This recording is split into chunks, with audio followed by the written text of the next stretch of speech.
പ്രിയ ശ്രോതാക്കളെ നമസ്കാരം. ഞാൻ എൻ്റെ പ്രിയ ഗാനങ്ങൾ.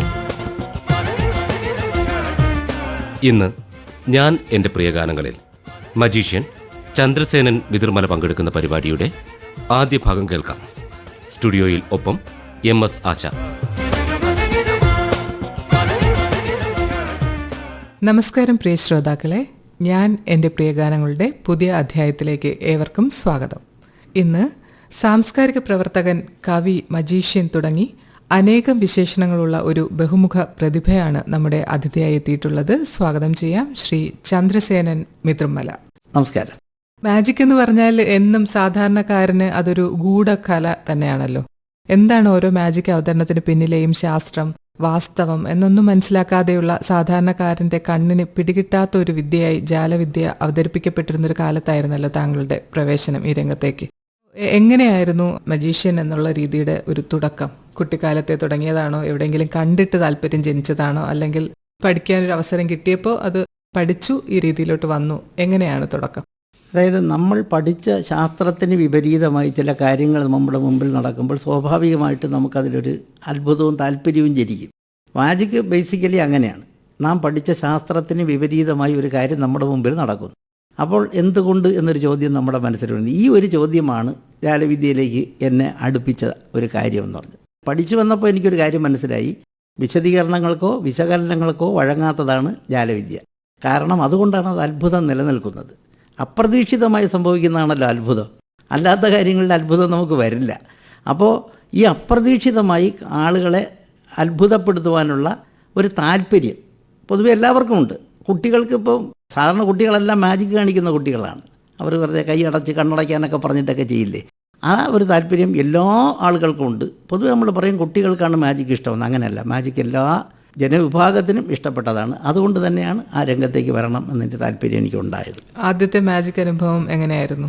ആദ്യത്തെ മാജിക് അനുഭവം എന്ന് പറഞ്ഞാൽ, ഞാൻ സ്കൂളിൽ പഠിക്കുമ്പോൾ സ്കൂളിൽ വെച്ച് ഞങ്ങളുടെ ഒരു അധ്യാപകനുമായി ചേർന്ന് മാജിക് ചെയ്തിട്ടുണ്ട്.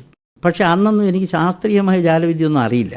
അപ്പോൾ അതുകൊണ്ട് തന്നെ അതിൻ്റെ പോരായ്മകളും നമുക്ക് മനസ്സിലായില്ല. പക്ഷെ അന്ന് കണ്ടവരെല്ലാം ഗംഭീരമായിരുന്നു എന്ന് പറഞ്ഞ് നമ്മുടെ ആ ചെറുപ്പം കൊണ്ട് നമ്മെ പ്രോത്സാഹിപ്പിക്കാനുമായിരുന്നു എന്ന് പിൽക്കാലത്ത് എനിക്കത് മനസ്സിലായി. പക്ഷേ നമ്മുടെ ശാസ്ത്രീയമായ രീതിയിൽ മാജിക് അക്കാഡമിയിലൂടെ മുതുകാട് സാറിൻ്റെ ശിക്ഷണത്തിൽ ജാലവിദ്യ അഭ്യസിച്ച് കഴിഞ്ഞപ്പോഴാണ് ഇതിനകത്ത് ശ്രദ്ധിക്കേണ്ട കാര്യങ്ങളെക്കുറിച്ച് മനസ്സിലായതും. ഞങ്ങളുടെ അരങ്ങേറ്റ സമയത്ത് ഒരു പാഠം ഞാൻ പഠിച്ചു. കാരണം ഡ്രസ് റിഹേഴ്സൽ എന്ന് പറയുന്നത് മാജിക്കിൽ നിർബന്ധമാണ്. അതുവരെ തൊപ്പി വയ്ക്കാതിരുന്ന ഞാൻ തൊപ്പി വച്ചുകൊണ്ട് മാജിക് അവതരിപ്പിച്ചപ്പോൾ ഒരു ജാലവിദ്യ എനിക്ക് പൂർണ്ണമാക്കാൻ കഴിഞ്ഞില്ല. കാരണം ഈ തൊപ്പി വച്ചത് അതിനൊരു വിഘാതമായി വരികയാണ് ഉണ്ടായത്. അപ്പോൾ അവിടെ നിന്ന് എനിക്കൊരു കാര്യം മനസ്സിലായത്, നമ്മൾ ചെയ്യുന്ന കാര്യം അതേപടി ചെയ്യുന്ന ഒരു ഡ്രസ് റിഹേഴ്സൽ ഈ കലാരൂപത്തിന് അനിവാര്യമാണ് എന്നുള്ളതാണ്. എവിടെയായിരുന്നു നാട്, സ്കൂൾ ജീവിതം, വിദ്യാഭ്യാസമൊക്കെ? വിദ്യാഭ്യാസവും ജനനവും എല്ലാം മിതിർമല എന്ന് പറയുന്ന തിരുവനന്തപുരം ജില്ലയിലെ തന്നെ ഒരു സ്ഥലമാണ്. ഈ മിതിർമല ആണ് ഞാൻ പഠിച്ചിരുന്നത്. അത് കഴിഞ്ഞതിന് ശേഷം നിലമേൽ കോളേജിൽ പഠിച്ചു. പ്രീ ഡിഗ്രി പഠിച്ചത് പെരിങ്ങമല ഇക്ബാൽ കോളേജിലാണ്. മാതാപിതാക്കളും കുടുംബമൊക്കെ? മാതാപിതാക്കൾ കർഷകരാണ്. അച്ഛനും അമ്മയും കൃഷിയുമായി ബന്ധപ്പെട്ടാണ്. അവിടെ ആ പ്രദേശത്തെ എല്ലാ ആളുകളും കാർഷിക രംഗത്തുള്ള ആളുകളാണ്. അതുകൊണ്ട് തന്നെ റേഡിയോയിലെ കാർഷിക രംഗമൊക്കെ ശ്രദ്ധിക്കുന്ന ആളുകളുമായിരുന്നു അന്ന്. അന്നത്തെ കാലത്ത് മാജിക് ഒരു ഉപജീവന മാർഗമായിട്ടോ അല്ലെങ്കിൽ മാജിക് പോലൊരു കലയോടുള്ളൊരു താല്പര്യത്തെ അക്കാലയളവിൽ ആൾക്കാർ പ്രോത്സാഹിപ്പിച്ചിരുന്നു? ഇല്ല. സാധാരണ അന്ന് മാജിക് എന്ന് പറയുന്നത് രണ്ട് തട്ടാണ്. ഒന്ന്, ഒരു ഹൈ ലെവലിൽ മാജിക് ചെയ്യുന്ന പ്രൊഫസർ ഭാഗ്യനാഥ് അടക്കമുള്ള PC സർക്കാർ അടക്കമുള്ള ഒരു ഗ്രൂപ്പ്. പിന്നെ ഈ തെരുവിൽ മാജിക് കാണിക്കുന്ന സ്ട്രീറ്റ് മജീഷ്യൻസ്. പിന്നെ നമ്മുടെ സ്കൂളിൽ നമ്മൾ 10 പൈസ 25 പൈസയൊക്കെ കൊടുത്തിട്ട് വായിൽ നിന്നും പേപ്പർ കഴിച്ചിട്ട് മാല പോലെ തിരിച്ചെടുക്കുന്നത്, അങ്ങനെയൊക്കെ ചെയ്യുന്ന ഒരു ഗ്രൂപ്പായിട്ട്. അപ്പോൾ മാജിക്കിനൊരു അന്തസ്സുണ്ടായിരുന്ന ഒരു കാലം ആയിരുന്നില്ല അന്ന്. അതുകൊണ്ട് തന്നെ മാജിക് പഠിക്കണം എന്ന് പറയുന്ന സമയത്ത് ആരും അത് പ്രോത്സാഹിപ്പിക്കുകയുമില്ല. പിന്നെ തെരുവിൽ മാജിക് അവതരിപ്പിച്ചവർ നിർഭാഗ്യവശാൽ സ്വഭാവ ഗുണത്തിൽ അത്ര മെച്ചപ്പെട്ടവരുമായിരുന്നില്ല. പലരും ഈ അന്ധവിശ്വാസം പ്രചരിപ്പിക്കത്തക്ക രീതിയിൽ തലയൊട്ടിയെടുത്ത് വയ്ക്കുക, ഭയപ്പെടുത്തുന്ന ജാലവിദ്യകൾ അവതരിപ്പിക്കുന്നവരും പിന്നെ മദ്യം മുതലായ കാര്യങ്ങൾക്ക് അടിപ്പെട്ടവരുമൊക്കെ ആയിരുന്നു. അതുകൊണ്ടാണ് ആ കല തന്നെ ഇപ്പം അന്യം നിന്ന് പോയി. ശരിക്കും സ്ട്രീറ്റ് മാജിക് ഇപ്പോൾ ഇല്ല, നമുക്ക് തെരുവുകളുമില്ല. അതാണ് അതിൻ്റെ കാരണം. മാജിക്കിന് പിന്നിലെ നിഗൂഢതയെ മായ്ച്ചു കളഞ്ഞ് അതിലെ ശാസ്ത്രീയത പുറത്തു കൊണ്ടുവരാനായി താങ്കൾ ഒരുപാട് പരിശ്രമിച്ചിരുന്നല്ലോ. സന്ദേശ പ്രചാരണ ജാലവിദ്യകളുമായിട്ട് സംസ്ഥാനത്തും ഇന്ത്യയിലും മറ്റ് പുറം രാജ്യങ്ങളിലെല്ലാം ഒരുപാട് യാത്ര ചെയ്തിട്ടുണ്ട്. എന്തായിരുന്നു അതിന് പിന്നിലെ ഇത്തരത്തിൽ ഒരു അവയർനെസ് സമൂഹത്തിന് ആവശ്യമാണ്, അല്ലെങ്കിൽ മാജിക്കിനെ കുറിച്ച് കൂടുതൽ അറിയണം, മാജിക്കിന് പിന്നിലെ ശാസ്ത്രം എന്താണ് എന്നൊക്കെ നാട്ടുകാർ മനസ്സിലാക്കിയിരിക്കണം എന്നുള്ള ഒരു ബോധം ഏത് സമയത്താണ് ഉണ്ടായത്? അതാണ് ഞാൻ നേരത്തെ പറഞ്ഞത്. നമ്മൾ പഠിച്ച ശാസ്ത്രത്തിന് വിപരീതമായിട്ടാണ് ജാലവിദ്യ സംഭവിക്കുന്നത്. അപ്പോൾ ഇത് അന്ധവിശ്വാസത്തിലേക്ക് പോകാനുള്ള ചാൻസ് വളരെ കൂടുതലാണ്. പല ജാലവിദ്യക്കാരും നിർഭാഗ്യവശാൽ ഇതൊരു അന്ധവിശ്വാസമാക്കി തന്നെ നിലനിർത്തി കൊണ്ടുപോകാനൊരു ശ്രമം നടത്തിയിരുന്നു. അത് ജാലവിദ്യക്കാരുടെ ഭാഗത്തുണ്ടായ ഒരു വീഴ്ചയാണ്. അതുകൊണ്ടാണ് സമൂഹത്തിൻ്റെ പൊതുധാരയിൽ നമ്മൾ സാംസ്കാരിക രംഗമെടുത്ത് നോക്കിയാൽ മാജിക്കുകാർ വളരെ കുറവായിട്ടേ ഉള്ളൂ. സാമൂഹ്യ രംഗത്ത് നിൽക്കുന്ന ഒരു സാധാരണ ഒരു പഞ്ചായത്ത് തലത്തിൽ പ്രവർത്തിക്കുന്ന ഒരാളിനെ പോലും അനുസ്മരിക്കുവാൻ ആളുകളുണ്ടെങ്കിൽ ജാലവിദ്യക്കാരെ പൊതുവെ അങ്ങനെ ചെയ്ത് കാണുന്നില്ല. എല്ലാ കലാരൂപത്തിനും കിട്ടുന്നൊരു മേന്മ ഇതിന് കിട്ടാത്തതിൻ്റെ കാരണം എല്ലാ കലാരൂപവും കലാരൂപമാണെന്ന് പറയാൻ ധൈര്യം കാണിച്ചിരുന്നുവെങ്കിൽ ജാലവിദ്യയിൽ പലരും ഇതൊരു അമാനുഷികത എന്ന് സ്ഥാപിക്കുന്നതിന് നിർഭാഗ്യവശാൽ ശ്രമിച്ചു. അത് മാജിക്കിൻ്റെ തെറ്റായ പ്രയോഗമാണ്. അപ്പോൾ അത് ബോധ്യപ്പെട്ടതിൻ്റെ അടിസ്ഥാനത്തിലാണ് ഒരു പുരോഗമന കാഴ്ചപ്പാടോടുകൂടി ഇതിൻ്റെ ശാസ്ത്രീയത എന്താണെന്ന് ബോധ്യപ്പെടുത്തണമെന്നും മാജിക് ഒരു ശാസ്ത്രമാണെന്നും. ശരിക്കും ആന്ത്രോപോളജിസ്റ്റുകൾ അടക്കം പലരും പറഞ്ഞിട്ടുള്ളത് മാജിക് ശാസ്ത്രമല്ലെന്നാണ്. എന്താ കാരണം? ഇത് അമാനുഷികവും പ്രകൃത്യാതീതവുമാണ് എന്ന് അവർ പറഞ്ഞതിൻ്റെ അടിസ്ഥാനത്തിലാണ് അത് പറ്റിയത്. പക്ഷേ യഥാർത്ഥത്തിൽ ഇത് ശാസ്ത്രമാണ് ഉപയോഗിക്കുന്നത്. മാത്തമാറ്റിക്സ് ഇതിനകത്ത് ഉപയോഗിക്കുന്നുണ്ട്, ബയോളജി ഇതിനകത്ത് ഉപയോഗിക്കുന്നുണ്ട്, ഫിസിക്സ് ഉപയോഗിക്കുന്നുണ്ട്, എല്ലാ ശാസ്ത്രവും ഇതിനകത്ത് ഉപയോഗിക്കുന്നു. എന്നിട്ട് എന്തുകൊണ്ട് നമ്മളത് പറയാൻ തയ്യാറാകുന്നില്ല എന്ന ഒരു സംശയം എൻ്റെ മനസ്സിലുണ്ടായതിൻ്റെ അടിസ്ഥാനത്തിലാണ് ഇത് പറയേണ്ടതാണ് എന്ന കാഴ്ചപ്പാടിൽ മാജിക് അക്കാഡമി സ്ഥാപിച്ചതും അതിനു വേണ്ടിയാണ്. മലയാറ്റൂർ സാറായിരുന്നു അതിന് മുൻകൈയെടുത്തത്. The academy of magical sciences എന്നാണ് അതിന് പേരിട്ടത് പോലും. നിരവധി ലേഖനങ്ങളിലൂടെയും ശാസ്ത്ര ബോധന ക്ലാസ്സുകളിലൂടെയും അന്ധവിശ്വാസത്തിനെതിരെ തുറന്ന് സംസാരിക്കുകയും സമൂഹത്തിന്റെ ശാസ്ത്രബോധം വളർത്താനും താങ്കൾ ശ്രമിച്ചിരുന്നല്ലോ, ഇപ്പം നേരത്തെ പറഞ്ഞ പോലെ. പക്ഷെ എന്തുകൊണ്ടായിരുന്നു മാജിക്കിൽ പിന്നിലെ നിഗൂഢത മാറണമെന്ന് ചിന്തിച്ചത്? അതായത് സാധാരണ എല്ലാവരും വിചാരിക്കുന്നത് നമുക്ക് ചുറ്റും ഒരു നിഗൂഢതയുണ്ടെങ്കിൽ മറ്റുള്ളവർക്ക് അല്ലെങ്കിൽ നമ്മളെ കാണുന്നവർക്കോ കേൾക്കുന്നവർക്കോ ഒക്കെ ഒരു ക്യൂരിയോസിറ്റി ഉണ്ടാവും, എന്താണെന്നുള്ളത്. അപ്പോൾ എല്ലാ ആൾക്കാരും സാധാരണഗതിയിൽ ആ നിഗൂഢത നിലനിർത്തിക്കൊണ്ട് പോകാനായിരിക്കുമല്ലോ കൂടുതലും ശ്രമിക്കുക. അപ്പോൾ എല്ലാവരും അതിനെ എന്തോ അമാനുഷികമായ കല എന്ന് താങ്കൾ നേരത്തെ പറഞ്ഞ പോലെ അങ്ങനെ തന്നെ മെയിൻറ്റെയിൻ ചെയ്ത് കൊണ്ടുപോകാൻ ശ്രമിച്ചിരുന്ന ഒരു കാലത്ത് അതിനെപ്പറ്റി മാറി ചിന്തിച്ച ഒരാളെന്നുള്ള നിലയ്ക്ക് ഒരുപാട് എതിർപ്പുകളൊക്കെ നേരിടേണ്ടി വന്നിരിക്കുമല്ലോ. തീർച്ചയായും നമ്മളൊരു കാര്യം മനസ്സിലാക്കേണ്ടത്, ഇപ്പോൾ M T Vasudevan Nair, T Padmanabhan, അവരാരും തന്നെ അമാനുഷികത അവകാശപ്പെട്ടിട്ടില്ല. പക്ഷെ അവരെ ആദരിക്കുന്നതിൽ നമുക്ക് എന്തെങ്കിലും കുറവുണ്ടോ? ഗായകൻ ജയചന്ദ്രൻ, യേശുദാസ്, ഇവരാരും അമാനുഷികത അവകാശപ്പെട്ടവരല്ല.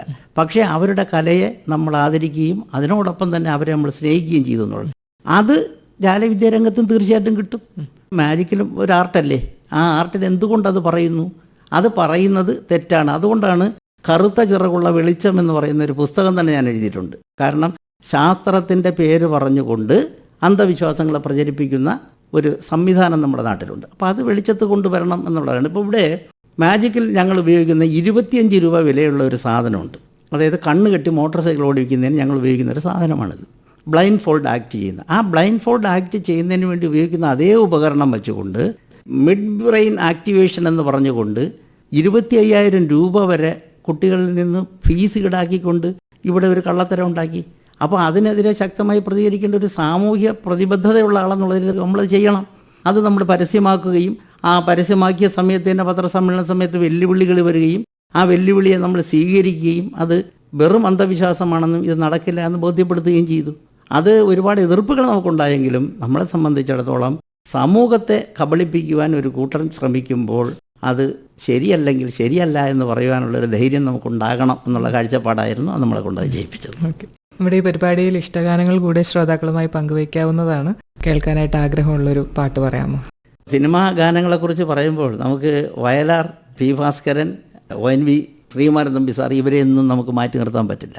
അപ്പോൾ എൻ്റെ മനസ്സിൽ എപ്പോഴും എന്നും ഹോണ്ട് ചെയ്തുകൊണ്ടിരിക്കുന്ന ഒരു പാട്ടാണ് വയലാർ രചിച്ച് ദേവരാജൻ സംഗീതം ചെയ്ത് യേശുദാസ് പാടിയ കൊട്ടാരം വിൽക്കാനുണ്ട് എന്ന ചിത്രത്തിലെ ചന്ദ്രകളഭം എന്നുള്ളത്. അതിനകത്ത് അദ്ദേഹം പറയുന്നത് ഈ മനോഹര തീരത്ത് ഒരു ജന്മം കൂടി വേണമെന്നാണ്. ഈ പുനർജന്മ വിശ്വാസി അല്ല വയലാർ. പക്ഷെ എന്നിട്ട് പോലും അദ്ദേഹത്തെ പറയുന്നത് എന്താണ്? അഷ്ടഗന്ധങ്ങളെയും അരച്ചു ചേർത്ത് കളഭം ചാർത്തിയ തീരം, ഇന്ദ്രധനുസ്. ഇന്ദ്രൻ്റെ ധനുസ് എന്നുള്ള മഴവില്ലാണ്. മഴവില്ലിൻ്റെ തൂവൽ കൊഴിഞ്ഞ് ഒരു തീരം ഉണ്ടായിരിക്കുന്നു എന്ന് പറഞ്ഞാൽ ആകാശ സൗന്ദര്യം ഒന്നാകെ ഇങ്ങ് ഭൂമിയിലേക്ക് ഇറങ്ങി വന്നിരിക്കുന്ന ഒരു തീരം. അദ്ദേഹം ആലപ്പുഴക്കാരനാണ്. അപ്പോൾ കടലുമായി ബന്ധപ്പെട്ടൊരു സ്ഥലമാണ്. തീരങ്ങൾ അദ്ദേഹത്തിന് അന്യമല്ല. അപ്പോൾ ഇവിടെ തന്നെ എനിക്ക് ജനിക്കണമെന്നാണ് പറഞ്ഞത്. ആ പാട്ട് ഒരിക്കലും നമുക്ക് വിട്ടുകളയാൻ പറ്റുന്നൊരു പാട്ടല്ല. അതാണ് എൻ്റെ മനസ്സിലെ ഏറ്റവും പ്രിയപ്പെട്ട ഒരു ഗാനം എന്ന് അപ്പോൾ പറയാം. ആ പാട്ട് കേട്ടിട്ട് നമുക്ക് പരിപാടിയിലേക്ക് തിരിച്ചു വരാം. ഓക്കെ.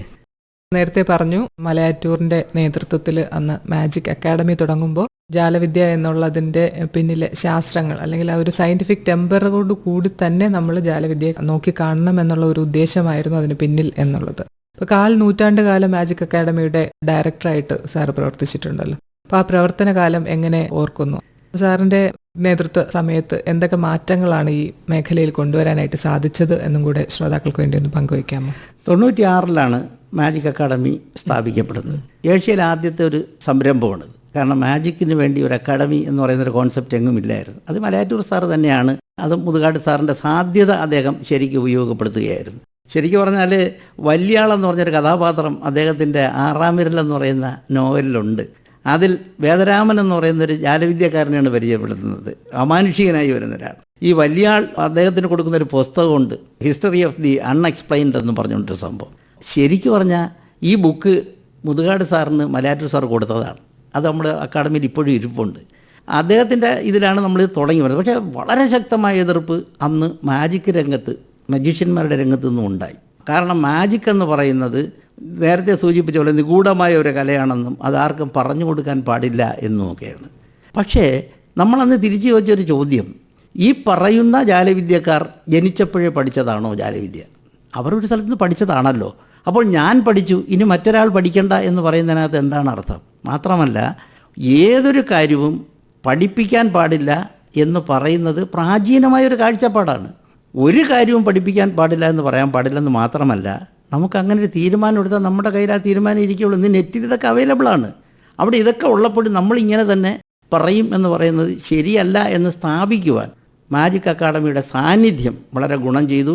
മാത്രമല്ല, നമ്മുടെ കേരളത്തിലെ ജാലവിദ്യയെക്കുറിച്ച് പറയുമ്പോൾ മാജിക് അക്കാഡമി സ്ഥാപിക്കപ്പെടുന്നതിന് മുമ്പുള്ള ജാലവിദ്യയും അതിന് ശേഷമുള്ള ജാലവിദ്യയും എന്ന് പറയത്തക്ക രീതിയിൽ ഒരു മൈൽ സ്റ്റോണായി നിൽക്കുന്നതിന് ഈ സ്ഥാപനത്തിന് കഴിഞ്ഞു എന്നുള്ളതൊരു വളരെ വലിയ കാര്യമാണ്. നമ്മൾ കേരളത്തിന്റെ ചരിത്രം പരിശോധിക്കുകയാണെങ്കിൽ ഈ മാന്ത്രിക വിദ്യ, ജാലവിദ്യ ചില കുടുംബങ്ങളിൽ അല്ലെങ്കിൽ ചില ആൾക്കാരിൽ മാത്രം നിക്ഷിപ്തമായിരുന്ന ഒരു സമയമുണ്ടല്ലോ. അത്തരം നിഗൂഢമായിട്ടുള്ള കാര്യങ്ങളിൽ നിന്ന് മാറി ശാസ്ത്രീയമായി സയന്റിഫിക് ടെമ്പർ വളർത്തി അല്ലെങ്കിൽ സാമൂഹ്യ അവബോധം സൃഷ്ടിക്കുന്നതിന് വേണ്ടിയിട്ട് മാജിക്കിനെ ഉപയോഗപ്പെടുത്താം എന്നുള്ള ഒരു തിരിച്ചറിവ്, അതിന് സാമൂഹികപരമായിട്ടൊരു അക്സെപ്റ്റൻസ് കിട്ടിയിരുന്നു അന്ന് അതില്ലായിരുന്നു. പക്ഷേ യഥാർത്ഥത്തിൽ നമ്മൾ പിന്നെ അത് വിശദീകരിക്കാൻ തുടങ്ങിയപ്പോഴാണ് ആളുകൾക്കൊന്ന് മനസ്സിലായത്. അപ്പോൾ എന്തുകൊണ്ടാണ് ഇതൊക്കെ സംഭവിക്കുന്നത് എന്നുള്ളതിനെക്കുറിച്ച് ആളുകളെ ബോധ്യപ്പെടുത്താൻ നമ്മൾ തീരുമാനിച്ചു. അതിൻ്റെ അടിസ്ഥാനത്തിൽ വാട്ട് ഈസ് ഇലൂഷൻ എന്നുള്ളതിനെക്കുറിച്ച് നമ്മൾ ബോധ്യപ്പെടുത്താൻ തുടങ്ങി. അപ്പോൾ ഇലൂഷൻ എന്ന് പറഞ്ഞു കഴിഞ്ഞാൽ എന്താണ്? അപ്പോൾ അതിൻ്റെ യഥാർത്ഥ ഡെഫിനിഷൻ എന്ന് പറഞ്ഞു കഴിഞ്ഞാൽ, നമ്മളുടെ അറിവിനപ്പുറത്തൊരു കാര്യം നടന്നാൽ എന്തുകൊണ്ടെന്നൊരു ചോദ്യം നമുക്ക് വരും. നമ്മളിത് ഉത്തരം അന്വേഷിച്ചാൽ പെട്ടെന്ന് കിട്ടില്ല. നമ്മൾ പഠിച്ച ശാസ്ത്രം തന്നെയാണ് ഇതിന് ഉപയോഗിച്ചത്, എന്നാലും നമുക്കത് കിട്ടില്ല. കിട്ടാതെ വരുമ്പോൾ നമുക്കൊരു സമാധാനത്തിന് വേണ്ടി നമ്മൾ ചെന്ന് എത്തുന്ന ഒരു ഉത്തരവുണ്ട്, എനിക്ക് തോന്നിയതാകാം. അപ്പോൾ ഈ തോന്നിയതാകാമെന്ന മനസ്സിൻ്റെ തോന്നലാണ് ഇലൂഷൻ. അപ്പോൾ അങ്ങനെ നമ്മളൊരു സമാധാനം കണ്ടെത്തലാണ്. യഥാർത്ഥത്തിൽ അതൊരു ആൻസർ അല്ല. അപ്പോൾ അത് കൃത്യമായ ആൻസർ കിട്ടണമെങ്കിൽ എന്ത് വേണം? നമ്മളിത് പഠിക്കണം. ഇതിൻ്റെ ഒരു കുഴപ്പം എന്തെന്ന് പറഞ്ഞു കഴിഞ്ഞാൽ, ഞാനിപ്പോൾ പെട്ടെന്ന് മുതുകാട് സാർ ചെയ്തൊരു മാജിക് കൊണ്ടുവരിക. ഞങ്ങൾ ഇവിടെ നിന്ന് തിരുവനന്തപുരം മുതൽ കാസർഗോഡ് വരെ കണ്ണുകെട്ടി മോട്ടോർ സൈക്കിൾ ഓടിച്ച് പോകുന്ന വേളയിൽ കോഴിക്കോട് വെച്ച് ഒരു ഫംഗ്ഷനിൽ ഞങ്ങൾ ഒരു പരിപാടി അവതരിപ്പിച്ചു. അന്ന് സ്റ്റേജിൽ വിളക്ക് കത്തിക്കുന്നതിന് വേണ്ടിയിട്ട് മുതുകാട് സാറിനെ ക്ഷണിച്ചു. അപ്പോൾ തീപ്പെട്ടിയില്ല. അപ്പോൾ മുതുകാടിനോട് ചെയ്യാമോ എന്ന് ചോദിച്ചു. അപ്പോൾ മുതുകാട് സാർ പറഞ്ഞു ചെയ്യാമല്ലോ എന്ന് പറഞ്ഞു. അപ്പോൾ സാറ് മൈക്കിൽ വന്ന് നിന്നു. അപ്പോൾ പറഞ്ഞു വെളിച്ചെണ്ണ ഉണ്ടോ എന്ന് ചോദിച്ചു. അപ്പോൾ വെളിച്ചെണ്ണ ഉണ്ട്, വെളിച്ചെണ്ണ ഒഴിച്ചു. സാർ അവിടെ നിന്ന് 1, 2, 3 എന്ന് പറയുന്നതും വിളക്കൊന്നാകെ കത്തി. അപ്പോൾ ആളുകളും പറഞ്ഞു, പിറ്റേ ദിവസം പത്രം വാർത്ത ഇതായിരുന്നു, ഈ വിളക്ക് കത്തിയപ്പോൾ സാറൻ പറഞ്ഞത് എന്നോട് നിങ്ങൾ തിരി കത്തിക്കാനല്ല പറഞ്ഞത്, വിളക്ക് കത്തിക്കാൻ, അതുകൊണ്ടാണ് വിളക്കൊന്നാകെ കത്തിയത് എന്ന് പറഞ്ഞു. ഇത് ആളുകൾ വലിയ അത്ഭുതമായിട്ടെടുത്തു. യഥാർത്ഥത്തിൽ ഇത് നമ്മൾ ഹൈസ്കൂൾ തലത്തിൽ പഠിച്ചതാണ്. പൊട്ടാസ്യം പെർമാഗ്നേറ്റും ഗ്ലിസറിനും കൂടെ ചേർന്നാൽ തീ വരും. ഈ സാധനമാണെന്ന് അവിടെ ചെയ്തത്.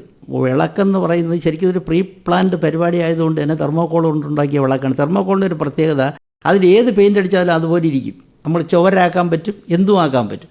അപ്പോൾ തെർമോക്കോളിൻ്റെ ഈ വിളക്കിൻ്റെ കുഴിക്കകത്ത് ആണി കൊണ്ട് ഹോളുണ്ടാക്കി പൊട്ടാസ്യം പെർമാഗ്നേറ്റ് ഓൾറെഡി നിറച്ചു വയ്ക്കുകയും വെളിച്ചെണ്ണ എന്ന് പറഞ്ഞുകൊണ്ട് ഒഴിക്കുന്നത് ഗ്ലിസറിനാണ്. ഗ്ലിസറിനും വെളിച്ചെണ്ണയും കണ്ടാൽ തിക്നെസ് ഒരുപോലെയാണ്. എപ്പോൾ ഗ്ലിസറിൻ പൊട്ടാസ്യം പെർമാഗ്നേറ്റിൻ്റെ അടുത്തെത്തുന്നു അപ്പോൾ തീ വരും. അപ്പോൾ അത് വിളക്ക് തന്നെ കത്തിക്കാൻ പറ്റും. അപ്പോൾ ആ ഒരു രീതിയിൽ അത് ചെയ്തു. അപ്പോൾ ഇത് നമ്മൾ പഠിച്ചതാണ്. പഠിപ്പിച്ച അധ്യാപകർ പോലും ഇത് കാണുമ്പോൾ സ്വാഭാവികമായിട്ടും അത്ഭുതമായിട്ടായിരിക്കും നമ്മൾ കാണുക. മാജിക് റോഡ് ഉപയോഗിച്ചുകൊണ്ട് മെഴുകുതിരിയിൽ തൊടുമ്പോൾ മെഴുകുതിരി കത്തുന്നു. അതൊക്കെ വരുമ്പോഴത്തേക്കും നമ്മളെന്താ ധരിക്കുക, ഇത് മാജിക്കിലൂടെയാണ് ചെയ്യുന്നതെന്നുള്ളതാണ്. പക്ഷേ അല്ല, ശരിക്കും പറഞ്ഞു കഴിഞ്ഞാൽ ഇത് കെമിസ്ട്രി പഠിക്കുന്ന എല്ലാ ആളുകൾക്കും നമ്മൾ ലാബിൽ ഇത് ചെയ്തിട്ടുണ്ട്. പക്ഷെ അത് ഈ മാജിക്കിൻ്റെ മുഖാവരണം ഇട്ട് വരുമ്പോൾ ശാസ്ത്രം മറന്നു പോകും നമ്മൾ. അതാണ് നമ്മൾ ഈ പറയാമല്ലോ, ഈ നർത്തകൻ ഇല്ലാതായി വരുന്ന നൃത്തം. നർത്തകൻ ഇല്ല അവിടെ, നൃത്തം മാത്രമേ ഉള്ളൂ. ആ ലെവലിലേക്ക് ഇത് കൊണ്ടെത്തിക്കണം. ആ ഒരു പെർഫോമൻസ് ലെവലെത്തുമ്പോഴാണ് ഇത് ഗംഭീരമായി വരുന്നത്. അതെ, ഇത്തരം കാര്യങ്ങൾക്ക് ഒരു ടൈമിംഗ് പ്രധാനമാണല്ലോ, ടൈമിംഗ്, സ്റ്റേജ് അവതരണം. അപ്പോൾ നമ്മൾ ഈ ശാസ്ത്രത്തെ മറന്നിട്ട് നമ്മുടെ കൺമുന്നിൽ കാണുന്ന മായ അല്ലെങ്കിൽ ഇല്യൂഷനെ വിശ്വസിക്കേണ്ടുന്ന ഒരു ആംബിയൻസ് നമ്മൾ ക്രിയേറ്റ് ചെയ്യാണ് ചെയ്യുന്നത്. തീർച്ചയായിട്ടും. അത്തരം ഒരു ആംബിയൻസിലല്ലാതെ നമ്മൾ വേറൊരു സ്ഥലത്ത് വെച്ചിട്ട് ഇത് കാണുകയാണെങ്കിൽ ഇതിന് പിന്നിൽ എന്തോ ഉണ്ടല്ലോ എന്ന് നമ്മൾ ചിന്തിക്കുമല്ലോ. പക്ഷെ മനുഷ്യ മനസ്സിന് എപ്പോഴും ഇതുപോലെയുള്ളൊരു മായ ഇല്യൂഷന് പിറകെ പോകാൻ ഉള്ള ഒരു താല്പര്യം കൂടുതലാണല്ലോ. അതായത് മാജിക്കിൽ ഒരു ബേസിക് തിയറി ഉണ്ട്, ഒരല്പം താമസിച്ചുമല്ല ഒരല്പം നേരത്തെയുമല്ല. അതാണ് അതിൻ്റെ തിയറി. ഒരു ജാലവിദ്യാക്കാരൻ സ്റ്റേജിൽ വന്നതിന് ശേഷം ഒരു മാനിനെ അല്ലെങ്കിൽ ഒരു മുയലിനെ അല്ലെങ്കിൽ ഒരു പ്രാവിനെ പ്രൊഡ്യൂസ് ചെയ്യുന്നു എന്നിരിക്കട്ടെ, അത് കൃത്യമായ സമയത്ത് മാത്രമേ ഇത് പുറത്തു വരാവൂ. പക്ഷേ വിചാരിക്കുന്ന സമയത്ത് അത് വരികയും വേണം. അതാണ് ഞാൻ പറഞ്ഞത്, ഒരല്പം താമസിച്ചുമല്ല ഒരല്പം നേരത്തെയുമല്ല, യഥാസമയത്ത് കൃത്യമായി ചെയ്യുവാനുള്ള പരിശീലനമാണ് ജാലവിദ്യ പരിശീലനം എന്ന് പറയുന്നത്. പിന്നെ നേരത്തെ പറഞ്ഞല്ലോ ആംബിയൻസ് ക്രിയേറ്റ് ചെയ്യലെന്നുള്ളത്. ഈ മാജിക്കിനൊരു തിയറി ഉണ്ട്, ഞങ്ങൾ പഠിപ്പിക്കുമ്പോൾ തന്നെ പറയുന്നതാണ്, you never do magic but perform magic. Magic ചെയ്യരുത്, മാജിക് അവതരിപ്പിക്കണം. അവതാരകൻ എത്ര ഭംഗിയായി അവതരിപ്പിക്കുന്നുവോ ഓട്ടോമാറ്റിക്കായിട്ട് ആംബിയൻസ് ക്രിയേറ്റ് ചെയ്യപ്പെടും. കാരണം അവതാരകൻ കേന്ദ്രീകരിക്കുന്നത് കണ്ടുകൊണ്ടിരിക്കുന്ന വ്യക്തികളുടെ മനസ്സിലാണ്. ഈ മനസ്സിനെ സ്വാധീനിക്കാനുള്ള കഴിവ് എല്ലാ കലാരൂപത്തിനുമുണ്ട്, മാജിക്കിന് ഒരല്പം കൂടുതലുമുണ്ട്. മനസ്സിനെ മാനിപ്പുലേറ്റ് ചെയ്തിട്ട്. യെസ്, മാനിപ്പുലേഷനാണ്. ശരിക്കും മനസ്സിനെ മാനിപ്പുലേറ്റ് ചെയ്യാതെ ഒരു കലാരൂപവും പറ്റില്ല. കാരണം കുഞ്ഞാലി മരയ്ക്കാറായിട്ട് കൊട്ടാരക്കര ശ്രീധരൻ നായർ അഭിനയിക്കുമ്പോൾ നമ്മൾ അത് കൊട്ടാരക്കര ശ്രീധരൻ നായരാണെന്ന് പറയില്ല, നമ്മളത് തീരുവള്ള കുഞ്ഞാലി മരയ്ക്കാറായിട്ട് കാണുകയാണ്. സിമുലേഷൻ എന്ന് പറഞ്ഞാൽ അതാണ്. പക്ഷേ മാജിക്കിൽ ഒരു വ്യത്യാസമുണ്ട്, മാജിക്ക് സിമുലേഷൻ ഇല്ലാത്ത കലാരൂപമാണ്. എന്തുകൊണ്ട് സിമുലേഷൻ ഇല്ല? ഞാനൊരു ഓറഞ്ചിനെ ആപ്പിളാക്കി മാറ്റിയാൽ ആപ്പിൾ പോലെ ആയാൽ പോരാ, ആപ്പിൾ തന്നെ ആകണം. അപ്പോൾ സിമുലേഷൻ ഇല്ല അവിടെ. അപ്പോൾ ഞാൻ ഓറഞ്ചിനെ മാറ്റുകയും ആപ്പിളിനെ കൊണ്ടുവരികയും ചെയ്യുന്നത് ആളുകൾ കാണാതിരിക്കണം. അപ്പോൾ എൻ്റെ കയ്യിൽ ഓറഞ്ച് മാറി ആപ്പിളായി വരുന്നു. ആ രണ്ട് കാര്യത്തിനും ചെയ്യുന്ന നമ്മുടെ ഒരു ഡിറക്ഷൻ ഓഫ് അറ്റൻഷൻ എന്ന് പറയും, ശ്രദ്ധാസ്വാധീനം. ആൾക്കാരുടെ ശ്രദ്ധ മാറ്റിയിട്ടാണ് സാധനങ്ങൾ മാറ്റുകയും തിരിച്ചു കൊണ്ടുവരികയും ചെയ്യുന്നത്. അങ്ങനെയാണ്. അത്തരം ഒരു കൈയടക്കത്തിന് ഒരുപാട് പ്രാക്ടീസ് ഇല്ലേ? കൈയടക്കത്തിൻ്റെ പരിശീലനമാണ് മാജിക്കിൻ്റെ പരിശീലനം എന്ന് പറയുന്നത് തന്നെ. കൈയടക്കം തന്നെയാണ്, സ്ലൈറ്റ് ഓഫ് ഹാൻഡ്സ് ആണ് ശരിക്കും പറഞ്ഞാൽ അതിനകത്ത് ഉപയോഗിക്കുന്ന പലതും. അത് മൈൻഡ് മാനിപ്പുലേഷൻ അത് വേണം. ശരിക്കും പറഞ്ഞാൽ മാജിക് എന്നുള്ള ഒരു മൈൻഡ് ഗെയിമാണ്. അപ്പോൾ അത് ശരിക്കും ആളുകളെ നമ്മോടൊപ്പം സഞ്ചരിപ്പിക്കണം. എല്ലാ കലാരൂപവും അങ്ങനെയാണ്. പക്ഷേ മാജിക് എന്ന് പറയുന്നത് ഇവരെ നമ്മോടൊപ്പം സഞ്ചരിപ്പിക്കണമെന്ന് മാത്രമല്ല, അവരെങ്ങനെ സഞ്ചരിക്കണമെന്ന് അവതാരകൻ തീരുമാനിക്കും, അങ്ങനെ കൊണ്ടുപോകും. 1998 ഗോപിനാഥ് മുതുകാടും ഒന്നിച്ച് തിരുവനന്തപുരം മുതൽ കാസർഗോഡ് വരെ ദേശീയോദ്ഗ്രഥന സന്ദേശം പ്രചരിപ്പിച്ചുകൊണ്ടുള്ള കണ്ണുകെട്ടി മോട്ടോർ സൈക്കിൾ ഓടിക്കൽ പരിപാടിയിൽ പങ്കെടുക്കുകയും വിജയകരമായി പൂർത്തിയാക്കുകയും ചെയ്തല്ലോ. ആ സമയത്ത് അതൊരു പുതുമയുള്ള ഈവന്റ് തന്നെ ആയിരുന്നല്ലോ. അത്തരം ഒരു പദ്ധതി എങ്ങനെയാണ് ആവിഷ്കരിച്ചത്? അതായത് ദേശീയോദ്ഗ്രഥനത്തിൻ്റെ സന്ദേശമായിരുന്നു അതിനകത്ത് ഉദ്ദേശിച്ചത്. നമ്മളത് ചെയ്യുമ്പോൾ ജാനുവരി 26 തുടങ്ങി, ഫെബ്രുവരി 9 വാഴക്കുന്നം ഡേ ആണ്. വാഴക്കുന്നം മാജിക്കിൻ്റെ ആചാര്യനാണ് മലയാളത്തിൻ്റെ. അപ്പോൾ അദ്ദേഹത്തിൻ്റെ അനുസ്മരണം നടത്തുന്നത് ഫെബ്രുവരി 9 അത് അന്ന് കാസർഗോഡായിരുന്നു. അപ്പം ഞങ്ങൾ ഇവിടുന്ന് 26 തുടങ്ങി ഫെബ്രുവരി 9 അവസാനിക്കത്തക്ക രീതിയിലാണ് ഈ ദേശീയോദ്ഗ്രഥന സന്ദേശം പ്രചരിപ്പിച്ചുകൊണ്ട് ഈ ഒരു പരിപാടി. ദേശീയോദ്ഗ്രഥനം പ്രചരിപ്പിക്കണമെങ്കിൽ അതിനകത്ത് ഈ പറഞ്ഞൊരു അത്ഭുതത്തിൻ്റെ എലമെൻറ്റ് ഉണ്ടായാൽ എളുപ്പമായിരിക്കും എന്നുള്ളത് കൊണ്ടാണ് അങ്ങനെ ചെയ്തത്. അത് വളരെ വലിയൊരു വിജയകരമായ പരിപാടിയായിരുന്നു. പ്രാക്ടീസൊക്കെ എങ്ങനെയായിരുന്നു? തീർച്ചയായിട്ടും അതിന് ഈ കണ്ണുകെട്ടി മോട്ടോർ സൈക്കിൾ ഓടിക്കുന്നതിൻ്റെ ഒരു പരിശീലനം നമ്മൾ പ്രത്യേകം ചെയ്യണം. ചെയ്താലേ അത് ചെയ്യാൻ പറ്റൂ. മാത്രമല്ല അത് പകൽ സമയങ്ങളിൽ നമുക്ക് ചെയ്യാനും പറ്റൂ. അപ്പോൾ അതിനൊക്കെയുള്ള പ്രത്യേക പരിശീലനം ചെയ്തുകൊണ്ട് തന്നെയാണ് അത് ചെയ്തത്. ആദ്യമായിട്ട് ആവിഷ്കരിച്ചതാണോ? നേരത്തെ നേരത്തെ ഉള്ള ഒരു ജാലവിദ്യയാണ്. പക്ഷേ നമ്മൾ ഈ സന്ദേശം പ്രചരിപ്പിക്കാൻ അതിനെ നമ്മൾ ഉപയോഗപ്പെടുത്തി എന്നുള്ളതാണ്. അപ്പോൾ എങ്ങനെയാണ് കണ്ണ് കാണാതെ നമുക്ക് മോട്ടോർ സൈക്കിൾ ഓടിക്കാൻ? അതായത് കണ്ണ് കാണാൻ കഴിയുന്നില്ല എന്ന് ആളുകളെ ബോധ്യപ്പെടുത്തിയാൽ മതി. അതാണ് മാജിക്. എപ്പോഴും അങ്ങനെയാണ്, തോന്നിപ്പിക്കലാണ്. അതുപോലെ തന്നെ ഒരുപാട് പൂട്ടുകൾ ഇട്ടിട്ട് മജീഷ്യനകത്ത് പോയിട്ട് തീ കൊളുത്തുകയും അതിൽ നിന്ന് പുറപ്പെട്ട് രക്ഷപ്പെട്ട് വരികയൊക്കെ ചെയ്യുന്നത്. ശരിക്കും പൂട്ടുകളൊന്നും ഇല്ലേ? പൂട്ടുകളുണ്ട്. അതൊരു പരിശീലനമാണ്. ഹാരി ഹൂഡിനിയാണ് അതിൻ്റെ ആൾ. ഇപ്പോൾ നമ്മുടെ മാജിക് പ്ലാനറ്റിൻ്റെ പേര് തന്നെ ഇപ്പോൾ ഹാരി ഹൂഡിനി മാജിക് പ്ലാനറ്റ്. അദ്ദേഹത്തിൻ്റെ നൂറാം വാർഷികം. അപ്പോൾ അത് എന്താ വെച്ചാൽ ഈ പൂട്ടുകൾ തുറക്കുന്നതിനുള്ള എളുപ്പ വഴികളുണ്ട്. അത് സമയക്രമം കുറച്ച് കൊണ്ടുവരിക, പരമാവധി സമയം കുറച്ച് നമുക്കിത് തുറന്ന് കൊണ്ടുവരുവാൻ താക്കോലുകളില്ലാതെ കൊണ്ടുവരാനുള്ള പരിശീലനം നമ്മൾ ചെയ്താലേ ഇത് ചെയ്യാൻ പറ്റും. പക്ഷേ ഈ പൂട്ട് പൊളിക്കുന്നതിനേക്കാളും ഒക്കെ അപ്പുറം അതിനകത്തുള്ള പരിശീലനം വേണ്ടത് വൈക്കോലിനകത്തിട്ട് തീ കത്തിക്കുന്നതാണെങ്കിൽ പൂട്ട് പൊളിക്കലോ രക്ഷപ്പെടലോ അല്ല അതിൻ്റെ പ്രധാനം. ഈ കത്തിച്ചാലുടനെ അതിനകത്തേക്ക് പുക ആദ്യമായി ഇരച്ച് കയറും. ഈ പുകയിൽ നിന്ന് രക്ഷപ്പെടാനുള്ള പരിശീലനം ആദ്യം ചെയ്യണം. നമ്മൾ പൂട്ടിൽ നിന്ന് രക്ഷപ്പെട്ടുകൊണ്ട് മാത്രം രക്ഷപ്പെടണമെന്നില്ല. ഈ പുക കണ്ണിലും മൂക്കിലും ഒക്കെ കയറി കഴിഞ്ഞാൽ പിന്നെ നമുക്ക് വഴിയൊന്നും കിട്ടില്ല, ഓഫ് ബാലൻസ് ആവും. അപ്പോൾ ഇതിൻ്റെയൊക്കെ പരിശീലനം 1 by 1 ചെയ്തേ അത് ചെയ്യാൻ പറ്റും. കാരണം നിമിഷ നേരം കൊണ്ട് ചെയ്യുന്നതാണ്. ഒരുപാട് പേര് മരണപ്പെട്ടതാണ്. നമ്മുടെ പന്തളത്ത് പോലും ഈ അടുത്ത കാലത്ത് ഒരാൾ മരിച്ചു. അതുപോലെ കൈകാൽ ചങ്ങലൊക്കെ ഇട്ട് ഹൂഗ്ലി നദിയിൽ ഇറങ്ങിയ ഒരാൾ ഈ അടുത്ത കാലത്ത് മരിച്ചു. അതൊക്കെ മരണം വരും. ഈ സ്പെഷ്യൽ ആക്റ്റുകൾക്കൊക്കെ ഒരു നിമിഷ നേരത്തെ ഓർമ്മത്തെറ്റ് ഒരു ജീവൻ എടുക്കും. ജീവൻ പണയം വെച്ചിട്ടാണ് പബ്ലിസിറ്റിക്ക് വേണ്ടി ചെയ്യുന്നതാണ്. പക്ഷേ എങ്കിലും അതിനൊരു റിസ്ക് എലമെൻ്റ് ഉണ്ട്. അത് വളരെ ശ്രദ്ധിക്കേണ്ട ഒരു കാര്യമാണ്. നമുക്ക് അടുത്ത പാട്ടിലേക്ക് പോയാലോ? അടുത്ത പാട്ട് നമ്മുടെ ഓൾ ഇന്ത്യ റേഡിയോ വഴി ഏറ്റവും കൂടുതൽ പ്രചാരം കിട്ടിയ ഒരു ലളിതഗാനമാണ്.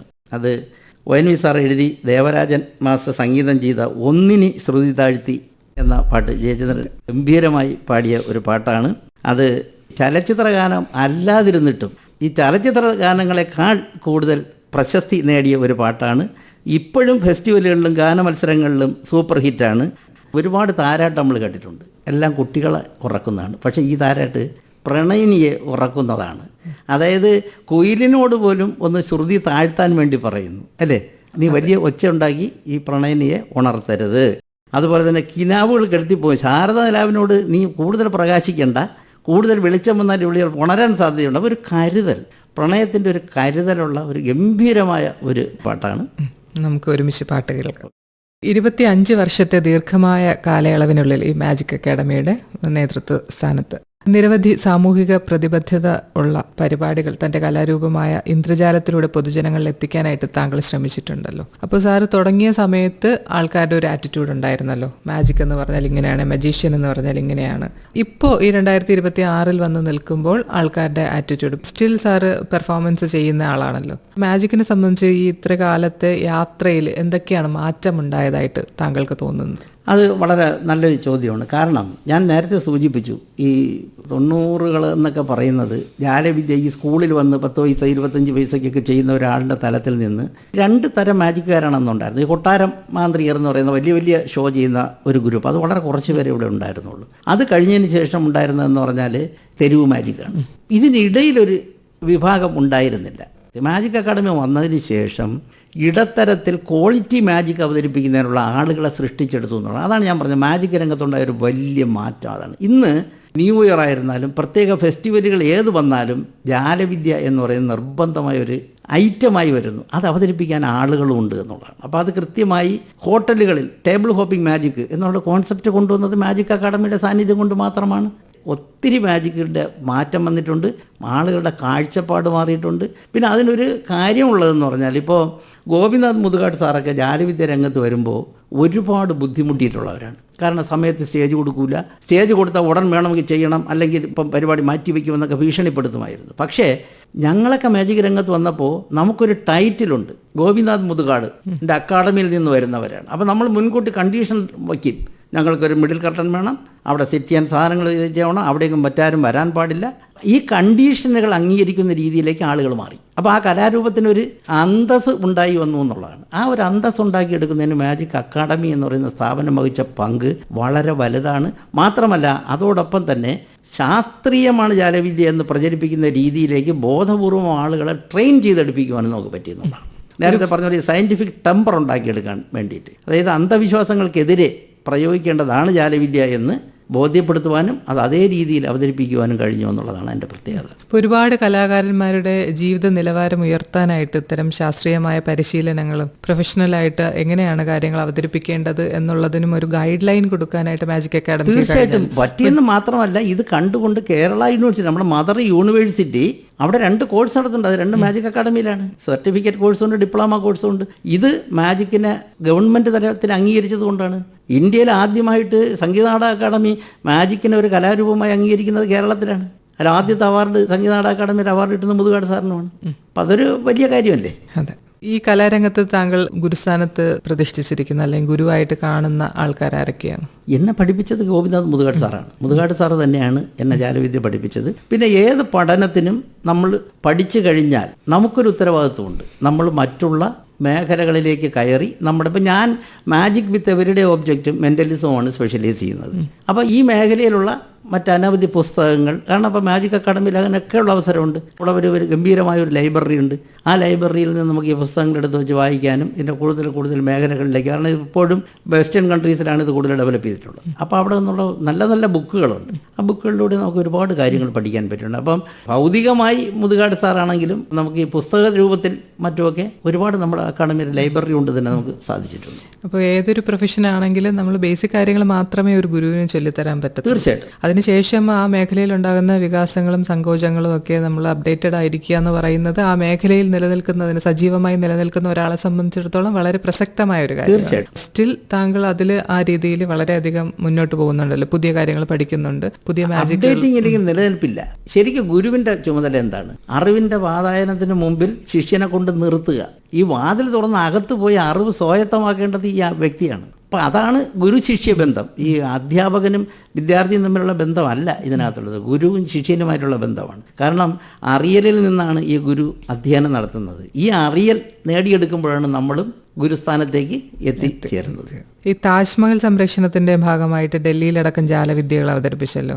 യൂറോപ്പ്, മിഡിൽ ഈസ്റ്റ് എന്നിവിടങ്ങളിലെ യാത്രാനുഭവങ്ങളും വെല്ലുവിളികളും നിറഞ്ഞതായിരിക്കുമല്ലോ. ഇത് നമ്മളിപ്പം വളരെയധികം ഇത്ര രാജ്യങ്ങളിൽ നമ്മൾ സഞ്ചരിച്ചു, ജാലവിദ്യ അവതരിപ്പിച്ചു എന്നൊക്കെ പറയുമ്പോൾ തന്നെ ഇപ്പൊ മുതുകാട് സാറിന്റെ ഇന്ത്യ എന്ന പ്രണയവിസ്മയം പുസ്തകത്തിൽ ഒരുപാടധികം അദ്ദേഹം ചെയ്തിട്ടുള്ള യാത്രകളും ഉടനീളം നേരിട്ട വെല്ലുവിളികളെ കുറിച്ച് വളരെ വിശദമായി പ്രതിപാദിച്ചിട്ടുണ്ട്. നമ്മൾ കാണുന്നത് അറ്റ് ദ എൻഡിൽ ഒരു സ്റ്റേജിൽ മാജിക് കാണുന്നു. അതിനു വേണ്ടിയിട്ട് കലാകാരന്മാർ ഇത്രയധികം യാത്ര ചെയ്തതും ഇത്രയധികം ദുരനുഭവങ്ങൾ അല്ലെങ്കിൽ വെല്ലുവിളികൾ നേരിട്ടതും നമ്മൾ കാണുന്നതേ ഇല്ല. ആ സ്റ്റേജിലെ പെർഫോമൻസ് ആണ് നമ്മൾ കാണുന്നത്. അതിൽ എന്തെങ്കിലും ഒരു ചെറിയ പാളിച്ച ഉണ്ടായാൽ പോലും നമ്മൾ കലാകാരന്മാരെ കുറ്റം പറയുകയും ഇതെന്താ ഇങ്ങനെ എന്നുള്ള രീതിയിൽ ആ കലാരൂപത്തിനെ തന്നെ നമ്മൾ വിമർശിക്കുകയും ചെയ്യുന്ന കാണികളാണ് പ്രത്യേകിച്ചും നമ്മുടെ നാട്ടിലുള്ളത്. അത്രയധികം തീവ്രമായ വെല്ലുവിളികൾ താണ്ടിയിട്ടാണ് ഓരോ കലാകാരന്മാരും ഓരോ സ്റ്റേജിലെത്തി നിൽക്കുന്നത്. അപ്പോൾ ആ വെല്ലുവിളികളെ നേരിടുന്ന സമയത്തെ മാനസികാവസ്ഥ എന്തായിരുന്നു? അത് ജാലവിദ്യക്ക് മാത്രമൊരു കുഴപ്പമുണ്ട്. ഇപ്പോൾ നമ്മളൊരു ഗാനമേള കേട്ടുകൊണ്ടിരുന്നാൽ പാടുന്ന ആളിൻ്റെ ശബ്ദം ഇടറിപ്പോകരുതേ എന്ന് നമ്മൾ ആഗ്രഹിക്കും. ഒരു നൃത്തം കണ്ടുകൊണ്ടിരുന്നാൽ അവരുടെ കാലിടറിപ്പോകരുതേ എന്ന് നമ്മൾ ആഗ്രഹിക്കും. പക്ഷേ ഒരു ജാലവിദ്യ അവതരിപ്പിക്കുമ്പോൾ ഇതൊന്ന് പൊളിഞ്ഞെങ്കിൽ എന്നാണ് നമ്മുടെ ആഗ്രഹം. എന്താ കാര്യം? നമുക്കിതൊന്ന് അറിയണം എങ്ങനെയാണെന്നുള്ളത്. മറ്റേ നമുക്കറിയാം, സ്ഥിരമായ സാധനമുണ്ട്, നല്ല പരിശീലനം കൊണ്ടാണ് ചെയ്യുന്നത്. ഇത് നമുക്ക് അറിയില്ല. അതുകൊണ്ട് ഈ ജാലവിദ്യ പൊളിയണം എന്നാണ് നമ്മൾ ആഗ്രഹിക്കുന്നത്. ആളുകളെ കുറ്റമല്ലത്, കാരണം അതൊരു വെല്ലുവിളിയുടെ കലാരൂപമായി മാജിക് മാറിയത് അതുകൊണ്ടാണ്. അപ്പോൾ അതിനെ അതിജീവിക്കുവാനുള്ള പരിശീലനമാണ് മാജിക് അക്കാഡമി ചെയ്തിട്ടുള്ളത്. കാരണം ഈ ആളുകളെ വെല്ലുവിളിച്ചുകൊണ്ടല്ല, ആളുകളോട് ഇതിൻ്റെ ശാസ്ത്രവും ഇതിൻ്റെ കലാരൂപവും എങ്ങനെയെന്ന് ബോധ്യപ്പെടുത്തി ചെയ്യണമെന്നുള്ള. ഇപ്പം പണ്ട് ജാലവിദ്യക്കാർ വന്നാൽ സ്റ്റേജിലേക്ക് ആരും പോവില്ല, കാരണം അവരെ കളിയാക്കി മോശപ്പെട്ടവരാക്കി മാറ്റുമെന്നുള്ളതുണ്ട്. പക്ഷേ ഇപ്പം അതിനൊരു റൂളുണ്ട്. സ്റ്റേജിൽ കാണിക്കേണ്ട ഒരു മാനേഴ്സ് ഉണ്ട്. ആ മാനേഴ്സ് വിട്ട് ഒരു കാരണവശാലും ചെയ്യരുത് എന്നുള്ള നിർദ്ദേശങ്ങൾ കൊടുത്ത് അത് പഠിപ്പിച്ചു വന്നതിൻ്റെ ഭാഗമായി ഇന്ന് ധൈര്യമായി സ്റ്റേജിൽ ചില ആളുകൾ തയ്യാറാണ്. മുന്നേ ഒരാൾ സ്റ്റേജിലോട്ട് വരൂ, ഇതിന് ആരാണ് വരുന്നതെന്ന് ചോദിച്ചാൽ ആരും വരില്ല. പണ്ട് വരില്ല. പഴാത്ത കാര്യം ചെല്ലുന്ന ആളുകളെ വഷളാക്കലാണ് ജാലവിദ്യ എന്ന് ധരിച്ച് പോയ പാവങ്ങളായിരുന്നു അന്നത്തെ ജാലവിദ്യക്കാർ. പക്ഷെ ഇപ്പോൾ അതല്ല. കസ്റ്റമർ ഈസ് ദ കിങ് എന്ന് പറഞ്ഞിട്ടുണ്ടെങ്കിൽ കാണുവാൻ ആളില്ലെങ്കിൽ പിന്നെ എന്ത് കല? ജാലവിദ്യ അവതരിപ്പിക്കുന്ന ആളിനേക്കാൾ എത്രയോ മേന്മയുള്ളവരാണ് ഇത് കണ്ടുകൊണ്ടിരിക്കുന്നവർ. അവരുടെ മേഖലയിൽ അവർ ജാലവിദ്യ പഠിച്ചില്ല എന്നുള്ളൊരു കുഴപ്പമല്ലേ ഉള്ളൂ. അപ്പോൾ അതുകൊണ്ട് നമ്മൾ അങ്ങനെ ഒരു വെല്ലുവിളിയായിട്ട് ഇത് ഒരു കാരണവശാലും ചെയ്യാൻ പാടില്ല. ഒരു കലാകാരൻ്റെ വിനയവും അതുപോലെ തന്നെ അവൻ്റെ ഒരു പ്രതിബദ്ധതയും നമ്മളതിൽ തെളിയിച്ചാൽ ആളുകൾ നമ്മോടൊപ്പം നിൽക്കും, യാതൊരു സംശയവുമില്ല. നേരത്തെ പറഞ്ഞല്ലോ, ഇപ്പോൾ ഈ ഓൾ ഇന്ത്യ തലത്തിലൊക്കെ യാത്ര ചെയ്തപ്പോൾ അതിൻ്റെ കംപ്ലീറ്റ് കോർഡിനേറ്റർ ഞാനായിരുന്നു. നമ്മൾ ഈ വരച്ചു വെച്ചിരിക്കുന്ന ഇന്ത്യയുടെ ഒരു പടം ഉണ്ടല്ലോ, അത് വരപ്പിൽ മാത്രമേ ഉള്ളൂ. ശരിക്കും ഇന്ത്യയിലില്ല. പല സംസ്ഥാനങ്ങളും നമ്മൾ ഉദ്ദേശിക്കുന്ന പോലെ അല്ല. അപ്പോൾ അവിടെയൊക്കെ പാരലൽ ഗവൺമെൻറ്റുകളടക്കമുള്ള സ്ഥലങ്ങളുണ്ട്. കലാരൂപങ്ങൾ വേണമെന്ന് വെച്ചാൽ അവതരിപ്പിക്കാൻ പറ്റാതിരിക്കുന്ന സ്ഥലങ്ങളുണ്ട്. കലാരൂപം അവതരിപ്പിച്ചാൽ തിരിച്ചു പോകില്ല എന്ന് വെല്ലുവിളിക്കുന്ന സ്ഥലങ്ങളുണ്ട്. ആ വെല്ലുവിളിയൊന്നും നമുക്ക് ഏറ്റെടുക്കാൻ പറ്റില്ല. നമ്മളവില്ലെങ്കിൽ ഇല്ല. പിന്നെ അവരോട് നമ്മളൊന്ന് റിക്വസ്റ്റ് ചെയ്യും, ഒന്ന് ചെയ്താലോ, അങ്ങനെ സമ്മതിച്ചവരും അവസാനം അവർ തന്നെ നമ്മളെ യാത്ര അയപ്പിച്ചതൊക്കെ ഉണ്ട്. ചിലപ്പോൾ നമ്മുടെ ഈ അവതരണത്തിന് മുന്നേ ഉള്ള ആറ്റിറ്റ്യൂഡ് ആയിരിക്കില്ല അതിന് ശേഷം നമ്മളോടുള്ള. തീർച്ചയായിട്ടും. കാരണം ഇത് കഴിയുമ്പോൾ അങ്ങനെ ആളുകളെ സ്വാധീനിപ്പിക്കുവാൻ കഴിവ് വേണമെന്നുള്ളതാണ് ഒരു കലാകാരൻ പഠിച്ചിരിക്കേണ്ട ഒരു കാര്യം. അപ്പോൾ ആൾക്കാരെ നമ്മുടെ കൂടെ സഞ്ചരിപ്പിച്ച് ആ കലയിലെ അല്ലെങ്കിൽ ആ ഒരു സാമൂഹിക പ്രതിബദ്ധത ആവട്ടെ, കേവലം വിനോദത്തിന് വേണ്ടിയാണെങ്കിൽ പോലും ആ ക്രിയാത്മകമായ ഇടപെടൽ ഉണ്ടാക്കാൻ മാജിക് എന്നുള്ള ഒരു കലയ്ക്ക് സാധിച്ചു എന്നുള്ളതാണ്. തീർച്ചയായിട്ടും മാജിക്കിന് അത് പറ്റും. സന്ദേശം പ്രചരിപ്പിക്കുവാൻ ഇതുപോലെ പറ്റിയ ഒരു കലാരൂപം വേറെയില്ല. അപ്പോൾ നമുക്ക് അടുത്ത പാട്ടിലോട്ട് പോയാലോ? അപ്പോൾ എന്നെ പരിചയമുള്ളവരിത് കേട്ടോണ്ടിരിക്കണേ ചോദിക്കും, ഇയാളുടെ പ്രിയപ്പെട്ട പാട്ട് വന്നില്ലല്ലോ. എൻ്റെ പ്രിയപ്പെട്ട ഒരു പാട്ടെന്ന് പറയുന്നത് സന്ധ്യമയങ്ങും നേരം എന്നുള്ളൊരു ഗാനമാണ്. അത് നമ്മുടെ വയലാർ എഴുതി യേശുദാസ് പാടിയ, ദേവരാജൻ മാഷ് സംഗീതം ചെയ്ത മയിലാടുകുന്ന് എന്ന് പറഞ്ഞ ചിത്രത്തിലെ ഗാനമാണ്. ഒരു ഗ്രാമീണ ജീവിതത്തിൻ്റെ എല്ലാ നൊസ്റ്റാൾജിയുമുള്ളൊരു പാട്ടാണിത്. ഇപ്പോൾ ഒരു ഉത്സവ സീസണാണല്ലോ. നമ്മൾ ഈ ഉത്സവ സമയങ്ങളിൽ രാത്രിയിൽ പെട്ടെന്ന് ഉണരുന്നു സങ്കല്പിക്കും, 2-2:30 മണിക്ക്. അപ്പോൾ ഏതെങ്കിലും അമ്പലത്തിലെ ഒരു കലാപരിപാടി കഴിഞ്ഞ് അടുത്ത കലാപരിപാടി ഗ്യാപ്പിലേക്ക് ചില പാട്ടുകളിടും. അവിടെ ഈ സന്ധ്യമയങ്ങും നേരം എന്നുള്ളത് ചില ഹമ്മിങ് എല്ലാം നമ്മുടെ മനസ്സിലേക്ക് ഇങ്ങനെ കയറി വരും. അത് ഞാൻ അനുഭവിച്ചിട്ടുള്ള ആളാണ്. അതിനകത്ത് ഗ്രാമചന്ത പിരിയൽ, കാട്ടുതാറാവുകൾ, കടത്തു തോണി, പിന്നെ കല്ലൊതുക്കുകൾ, കിളിമരത്തണൽ തുടങ്ങിയ മലയാള ഗ്രാമീണ ജീവിതത്തിൻ്റെ നൊസ്റ്റാൾജി ചിത്രങ്ങൾ മൊത്തം അതിനകത്ത് വന്നിട്ടുണ്ടോ എന്നുള്ളതാണ്. ഇത് പ്രണയവും ലജ്ജയും ഇതിനകത്ത് ഇടകലർന്ന് വന്നിട്ടുണ്ട് എന്നുള്ളതാണ് ഇതിൻ്റെ ഏറ്റവും വലിയ ഒരു പ്രത്യേകത. വളരെ ഹൃദ്യമായ രീതിയിൽ ആ പാട്ട് ചിട്ടപ്പെടുത്തുകയും വളരെ ഭംഗിയായി പാടുകയും ചെയ്തൊരു പാട്ടാണ്. കേൾക്കാം. പുസ്തകരചനയിലോട്ട് വരുന്നത് എങ്ങനെയാണ്? ഇപ്പോൾ മായാജാലവും മലയാള കൃതികളും എന്ന പുസ്തകം ഇന്നും വേറിട്ട ഒരു പുസ്തകമാണല്ലോ മാജിക് രംഗത്ത്. ഇപ്പോൾ മാജിക്കൽ ക്രിറ്റിസിസം എന്നുള്ള ഒരു ശൈലി തന്നെ രൂപപ്പെടുത്തിയ ഒരു പുസ്തകമാണ്. എങ്ങനെയാണ് ആ പുസ്തകത്തിലോട്ട് വരുന്നത്? അതായത് ഞങ്ങളുടെ മാജിക് അക്കാഡമിയിൽ ഒരു പ്രസിദ്ധീകരണം ഉണ്ടായിരുന്നു. ആ ഒരു പ്രസിദ്ധീകരണത്തിൽ അവസാനത്തെ ഒരു കോളമായിട്ട് ഈ മാജിക് വിഷയമാക്കി എടുത്തിട്ടുള്ള കഥ, കവിത, നോവൽ, ലേഖനങ്ങൾ എന്നിവ വെച്ചൊരു പങ്ക്തി തുടങ്ങാൻ തീരുമാനിച്ചു. ഇത് തുടങ്ങി കഴിഞ്ഞപ്പോഴാണ് എനിക്ക് മനസ്സിലാകുന്നത് ഇതൊരു മഹാസമുദ്രമാണ്. ഈ മാജിക്കിന്റെ അംശമില്ലാതെ എഴുതാൻ പറ്റൂല കേട്ടോ. ഈ എഴുത്തുകാരെല്ലാം ജാലവിദ്യക്കാരാണ്. കാര്യം എന്താ? ഈ ഇല്ലാത്ത കാര്യത്തെ ഉള്ളതാണെന്ന് ബോധ്യപ്പെടുത്തി എടുക്കുന്നത് മാജിക്കാണ്. അപ്പോൾ എഴുത്തുകാരൻ്റെ അത് ഉണ്ടാകും. അവർ അറിഞ്ഞോ അറിയാതെയോ പറഞ്ഞ കാര്യങ്ങളൊക്കെ യഥാർത്ഥ മാജിക്കുകളാണ്. വൈക്കം മുഹമ്മദ് ബഷീർ മജീഷ്യൻ ആയിരുന്നു കേട്ടോ. അപ്പോൾ അതുകൊണ്ട് അദ്ദേഹത്തിന് അത് എഴുതാൻ പറ്റും. അതേ സമയത്ത് ടി പത്മനാഭന്റെ ഒടുവിലത്തെ പാട്ടെന്നൊക്കെ പറയുന്ന സാധനം ഉണ്ടല്ലോ, സത്യം പറഞ്ഞാൽ നമ്മുടെ മനസ്സെരിഞ്ഞു പോകുന്ന കഥയാണ്. അതുപോലെ MT വാസുദേവൻ നായരുടെ ഒരു കഥയുണ്ട് മാജിക്കിനെ കുറിച്ചുള്ളത്, രേഖയിലില്ലാത്ത ചരിത്രം എന്നാണ് എൻ്റെ പേര്. അപ്പോൾ ഇത് എഴുതുമ്പോൾ എനിക്കൊരു ആവേശം. ടി പത്മനാഭൻ അദ്ദേഹം മുതുകാട് സാറിന് ചോദിച്ചു, ഈ ചന്ദ്രസേനൻ ആരാ എന്ന് ചോദിച്ചു. അവർ ചോദിച്ചു, എന്താ സാറെന്ന് ചോദിച്ചു. അല്ല, അയാൾ ഇങ്ങനെ സ്ഥിരമായി നിങ്ങളുടെ ഇതിൽ എഴുതുന്നുണ്ടല്ലോ, അത് ഞാൻ വായിക്കാറുണ്ട്, അത് അദ്ദേഹത്തോട് പറഞ്ഞേക്കും. എന്നെ സംബന്ധിച്ചതൊരു ഭയങ്കര അവാർഡായിരുന്നു. അതുപോലെ സാനു മാസ്റ്റർ എറണാകുളത്ത് ചെന്നപ്പോൾ മുതുകാട് സാറിനോട് ഇത് പറഞ്ഞു, ഞാൻ ആദ്യം നിങ്ങളുടെ പ്രസിദ്ധീകരണം അവസാനം തൊട്ടാണ് വായിക്കുന്നത്, കാരണം അതിനകത്ത് ഇങ്ങനൊരു പങ്ക്തിയുണ്ട്. അപ്പോൾ ഇതെനിക്കൊരു ഇൻസ്പിറേഷനായി. അങ്ങനെയാണ് 75 കൃതികൾ ഞാൻ അതിൽ ചെയ്തു. അതിൽ 50 എണ്ണം ചേർത്താണ് ഈ മായാജാലവും മലയാള കൃതികളും എന്നുള്ള ഈ പുസ്തകം തയ്യാറാക്കി വെച്ചിരിക്കുന്നത്. ഇപ്പോൾ ഇന്ദ്രജാലവും ശാസ്ത്രവും വേറൊരു പുസ്തകമാണ്. മാജിക്കിലെ സയൻസിനെ കുറിച്ച് പറഞ്ഞ ഇന്ത്യൻ ഭാഷകളിലെ തന്നെ ആദ്യത്തെ പുസ്തകമാണ്. തീർച്ചയായിട്ടും. അതെന്താണ്, ഈ ഫ്രൈസിയർ അടക്കമുള്ള ആന്ത്രോപോളജിസ്റ്റുകൾ മാജിക് ശാസ്ത്രമല്ല എന്ന് പറഞ്ഞു. എന്തുകൊണ്ടാണെന്ന് പറഞ്ഞാൽ അവരെ കുറ്റം പറയാൻ പറ്റില്ല. എന്താ കാര്യം? അവർക്ക് മാജിക് അറിയില്ലായിരുന്നു, അതുകൊണ്ടാണ് ഇത് പറഞ്ഞത്. ഫ്രൈസിയർ ഇങ്ങനെ പറഞ്ഞുവെങ്കിൽ ഫ്രൈസിയർ നമുക്ക് തള്ളിക്കളയാൻ പറ്റുന്ന ആന്ത്രോപോളജിസ്റ്റ് അല്ല. അദ്ദേഹം അത് പറഞ്ഞത് അദ്ദേഹത്തിന് ജാലവിദ്യ അറിയാത്തത് കൊണ്ടാണ്. പക്ഷേ ന്യൂറോ സയന്റിസ്റ്റുകൾ മാജിക് രംഗത്തേക്ക് കടന്നു വന്നപ്പോഴാണ് മാജിക്കിന്റെ ഓരോ സങ്കേതങ്ങളും അവർ പരിശോധിക്കുമ്പോഴാണ് മനസ്സിലാകുന്നത് ഇത് നൂറ്റാണ്ടുകളായി ജാലവിദ്യക്കാരൻ ചെയ്തുകൊണ്ടിരിക്കുന്നത്. പക്ഷേ ഈ ചെയ്യുന്നവനും അറിയില്ല, ഇതിനകത്തുള്ള സയന്റിഫിക് മെത്തേഡ് എന്താണെന്നുള്ള അറിയില്ല. അതുകൊണ്ടാണ് ഈ പുസ്തകം ഇങ്ങനെ എഴുതാൻ കാര്യം. ഇന്ത്യൻ ഭാഷകളിലൊന്നും അങ്ങനത്തെ ബുക്കില്ല. ഗണിത സൂത്രം എന്ന് പറയുന്നത് കണക്കുമായി ബന്ധപ്പെട്ട 50 അത്ഭുതങ്ങൾ എങ്ങനെ ഇന്ദ്രജാലമായി അവതരിപ്പിക്കാം എന്നുള്ള കാര്യമാണ് പ്രതിപാദിക്കുന്നത്. താങ്കൾക്ക് എങ്ങനെയാണ് സയൻസ് അല്ലെങ്കിൽ കണക്ക് അതുമായിട്ട് ബന്ധപ്പെട്ട ഒരു ശാസ്ത്രീയമായ ആഭിമുഖ്യം ഉണ്ടായത്? സ്കൂൾ കാലം മുതലേ ഉള്ളതാണോ, അതിലാണോ വിദ്യാഭ്യാസം ചെയ്തത്? അത് വലിയൊരു രസകരമായൊരു കാര്യമാണ്. 7ാം ക്ലാസ്സിൽ ഞാൻ പഠിക്കുമ്പോൾ എനിക്ക് മാത്തമാറ്റിക്സിന് കിട്ടിയ മാർക്ക് 2 എന്താണ് കാര്യം എന്ന് ചോദിച്ചു കഴിഞ്ഞാൽ എനിക്ക് മാത്തമാറ്റിക്സിൻ്റെ ബേസിക്സ് അറിയില്ലായിരുന്നു. ഞാൻ ഈ പഠനമൊക്കെ കഴിഞ്ഞതിന് ശേഷം ജാലവിദ്യയ്ക്ക് വേണ്ടി പഠിക്കുന്നത്. അപ്പോൾ പഠിച്ചപ്പോഴാണ് എനിക്കിത് മനസ്സിലായത്, ഇത്രയും രസകരമായി കൊണ്ടുപോകാൻ പറ്റുന്ന ഒരു വലിയ വിഷയമാണ് നമ്മൾ അന്യമാക്കി നിർത്തിയിരുന്നു എന്നുള്ളതാണ്. പിന്നെ ഭാഗ്യവശാൽ ഞാൻ കല്യാണം കഴിച്ചത് മാത്തമാറ്റിക്സ് പഠിപ്പിക്കുന്ന ഒരു ടീച്ചറിനെയായിരുന്നു. അങ്ങനെ കണക്കിനോട് കൂടുതൽ ആഭിമുഖ്യം വരികയും എളുപ്പമായി എന്നുള്ള അങ്ങനെ എഴുതിയ ബുക്കാണിത്.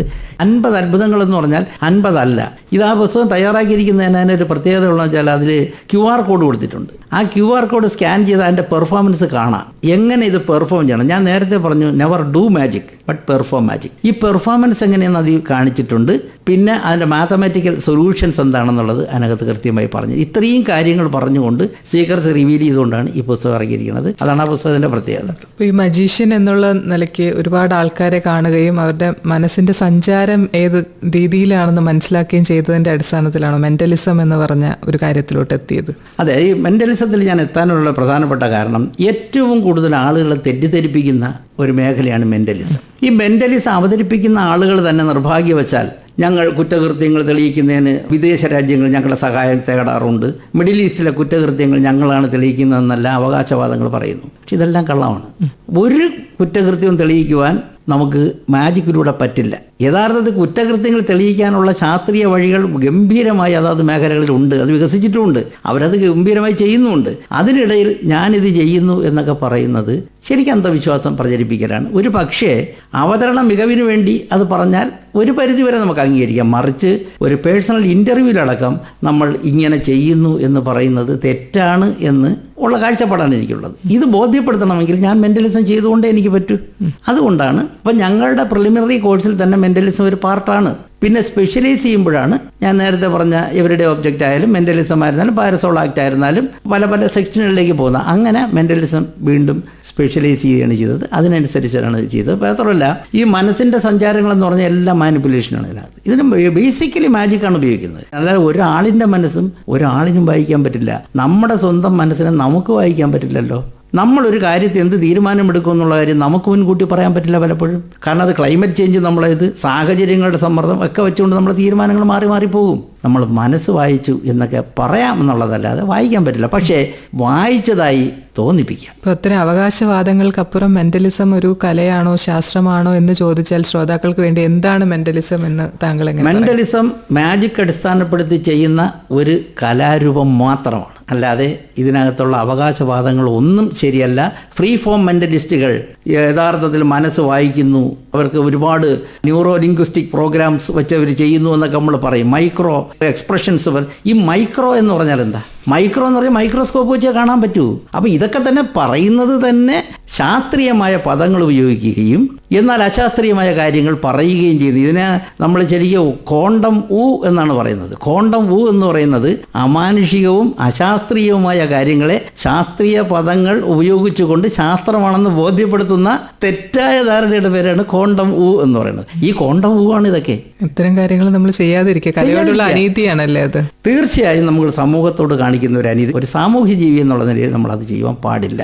കറുത്ത ചിറകുള്ള വെളിച്ചം താങ്കൾ നേരത്തെ സൂചിപ്പിച്ച പോലെ അന്ധവിശ്വാസങ്ങൾക്കെതിരെയുള്ള പുസ്തകമായിരുന്നല്ലോ. ഇപ്പൊ വിശ്വാസം അന്ധമാകാതിരിക്കാൻ ഇപ്പം മലയാളികളെ സംബന്ധിച്ചിടത്തോളം പ്രത്യേകിച്ചും റീസെന്റ് ആയിട്ട് വന്ന കുറേ അധികം വാർത്തകൾ കാണുമ്പോൾ നമ്മൾ വിചാരിക്കും ഇത്രയും വിദ്യാഭ്യാസമുള്ള ഒരു സമൂഹമാണ്, ഇത്രയും സാമൂഹികമായി മുന്നോട്ട് പോയ സമൂഹം എന്നുള്ള രീതിയിൽ നമ്മൾ അഭിരമിക്കുന്ന ഒരു ജനതയ്ക്ക് എങ്ങനെയാണ് ഇത്തരം അന്ധത ഉണ്ടാകുന്നതെന്നാണ് താങ്കൾ വിശ്വസിക്കുന്നത്? അതായത് അറിവ് വർദ്ധിക്കും തോറും പാരാനോർമൽ വിശ്വാസങ്ങളും വർദ്ധിക്കും. ഇത് അമേരിക്കൻ മനഃശാസ്ത്രജ്ഞനായ റേ ഹൈമൺ പറഞ്ഞൊരു വാക്ക്. അദ്ദേഹം അതിനൊരു വാക്കും പറഞ്ഞുകൊണ്ട് ഇൻഫർമേഷൻ പൊല്യൂഷൻ എന്നാണ് അദ്ദേഹം പറഞ്ഞത്. ഇപ്പം ആർട്ടിഫിഷ്യൽ ഇന്റലിജൻസ് വന്നില്ലേ, ആർട്ടിഫിഷ്യൽ ഇന്റലിജൻസിലെ അന്ധവിശ്വാസങ്ങൾ പറഞ്ഞു. അപ്പോൾ ആദ്യം ഈ അന്ധവിശ്വാസങ്ങളാണ് ഇറങ്ങുന്നത്. അന്ധവിശ്വാസം ഇറങ്ങിയതിന് ശേഷമാണ് ശാസ്ത്രം പിന്നെ പറയുന്നു വരുന്നത്. ഞാൻ നേരത്തെ പറഞ്ഞ ക്വാണ്ടം ഊ പോലെയാണ് ഈ ശാസ്ത്രമാണ് എടുത്ത് മുമ്പ് വയ്ക്കുന്നത്. ഈ പുസ്തകത്തിൻ്റെ പേര് തന്നെ കറുത്ത ചിറകുള്ള വെളിച്ചം. വെളിച്ചം ഒരിക്കലും കറുപ്പല്ല. എന്തിനാ ആ പേരിട്ട്? അത് ഡോക്ടർ പി സോമനാണ് ഇതിൻ്റെ ആമുഖം എഴുതി. അദ്ദേഹമാണ് ഈ പേര് സജസ്റ്റ് ചെയ്തത്. അദ്ദേഹം പറഞ്ഞു എല്ലാ അറിവുകളും അറിവുകളല്ല, അറിവുകളായി വരുന്നത് പലതും അന്ധവിശ്വാസങ്ങളാണ്. അപ്പോൾ ആ അന്ധവിശ്വാസത്തെ പൊളിച്ചെഴുതിക്കൊണ്ടാണ് നമ്മൾ ഈ പുസ്തകത്തിൽ മൊത്തം കാര്യങ്ങളും പറഞ്ഞിട്ടുള്ളത്. കാരണം നമ്മുടെ മനസ്സിൻ്റെതായ ഒരുപാട് പരിമിതികളുണ്ട്, ബയാസുകളുണ്ട്. ഈ ബയാസുകളാണ് നമ്മെ കൊണ്ട് ഇവിടെയൊക്കെ കൊണ്ട് എത്തിപ്പിക്കുന്നത്. അതായത് ഒരു അന്ധവിശ്വാസത്തിലേക്ക് പോകണമെങ്കിൽ മിനിമം ശാസ്ത്രബോധമുള്ള ഒരാളിനെ പറ്റൂ. അതാണ് നേരത്തെ സൂചിപ്പിച്ച പലതിലും മുമ്പിൽ നിൽക്കുന്ന നമ്മൾ എന്തുകൊണ്ട് പോകുന്നു എന്ന് പറഞ്ഞാൽ അങ്ങനെ ഉള്ളവർക്കേ പോകൂ. മലയാളിക്ക് പുത്തൻ കാര്യങ്ങളോടുള്ള പ്രവണത വളരെ കൂടുതലാണ്.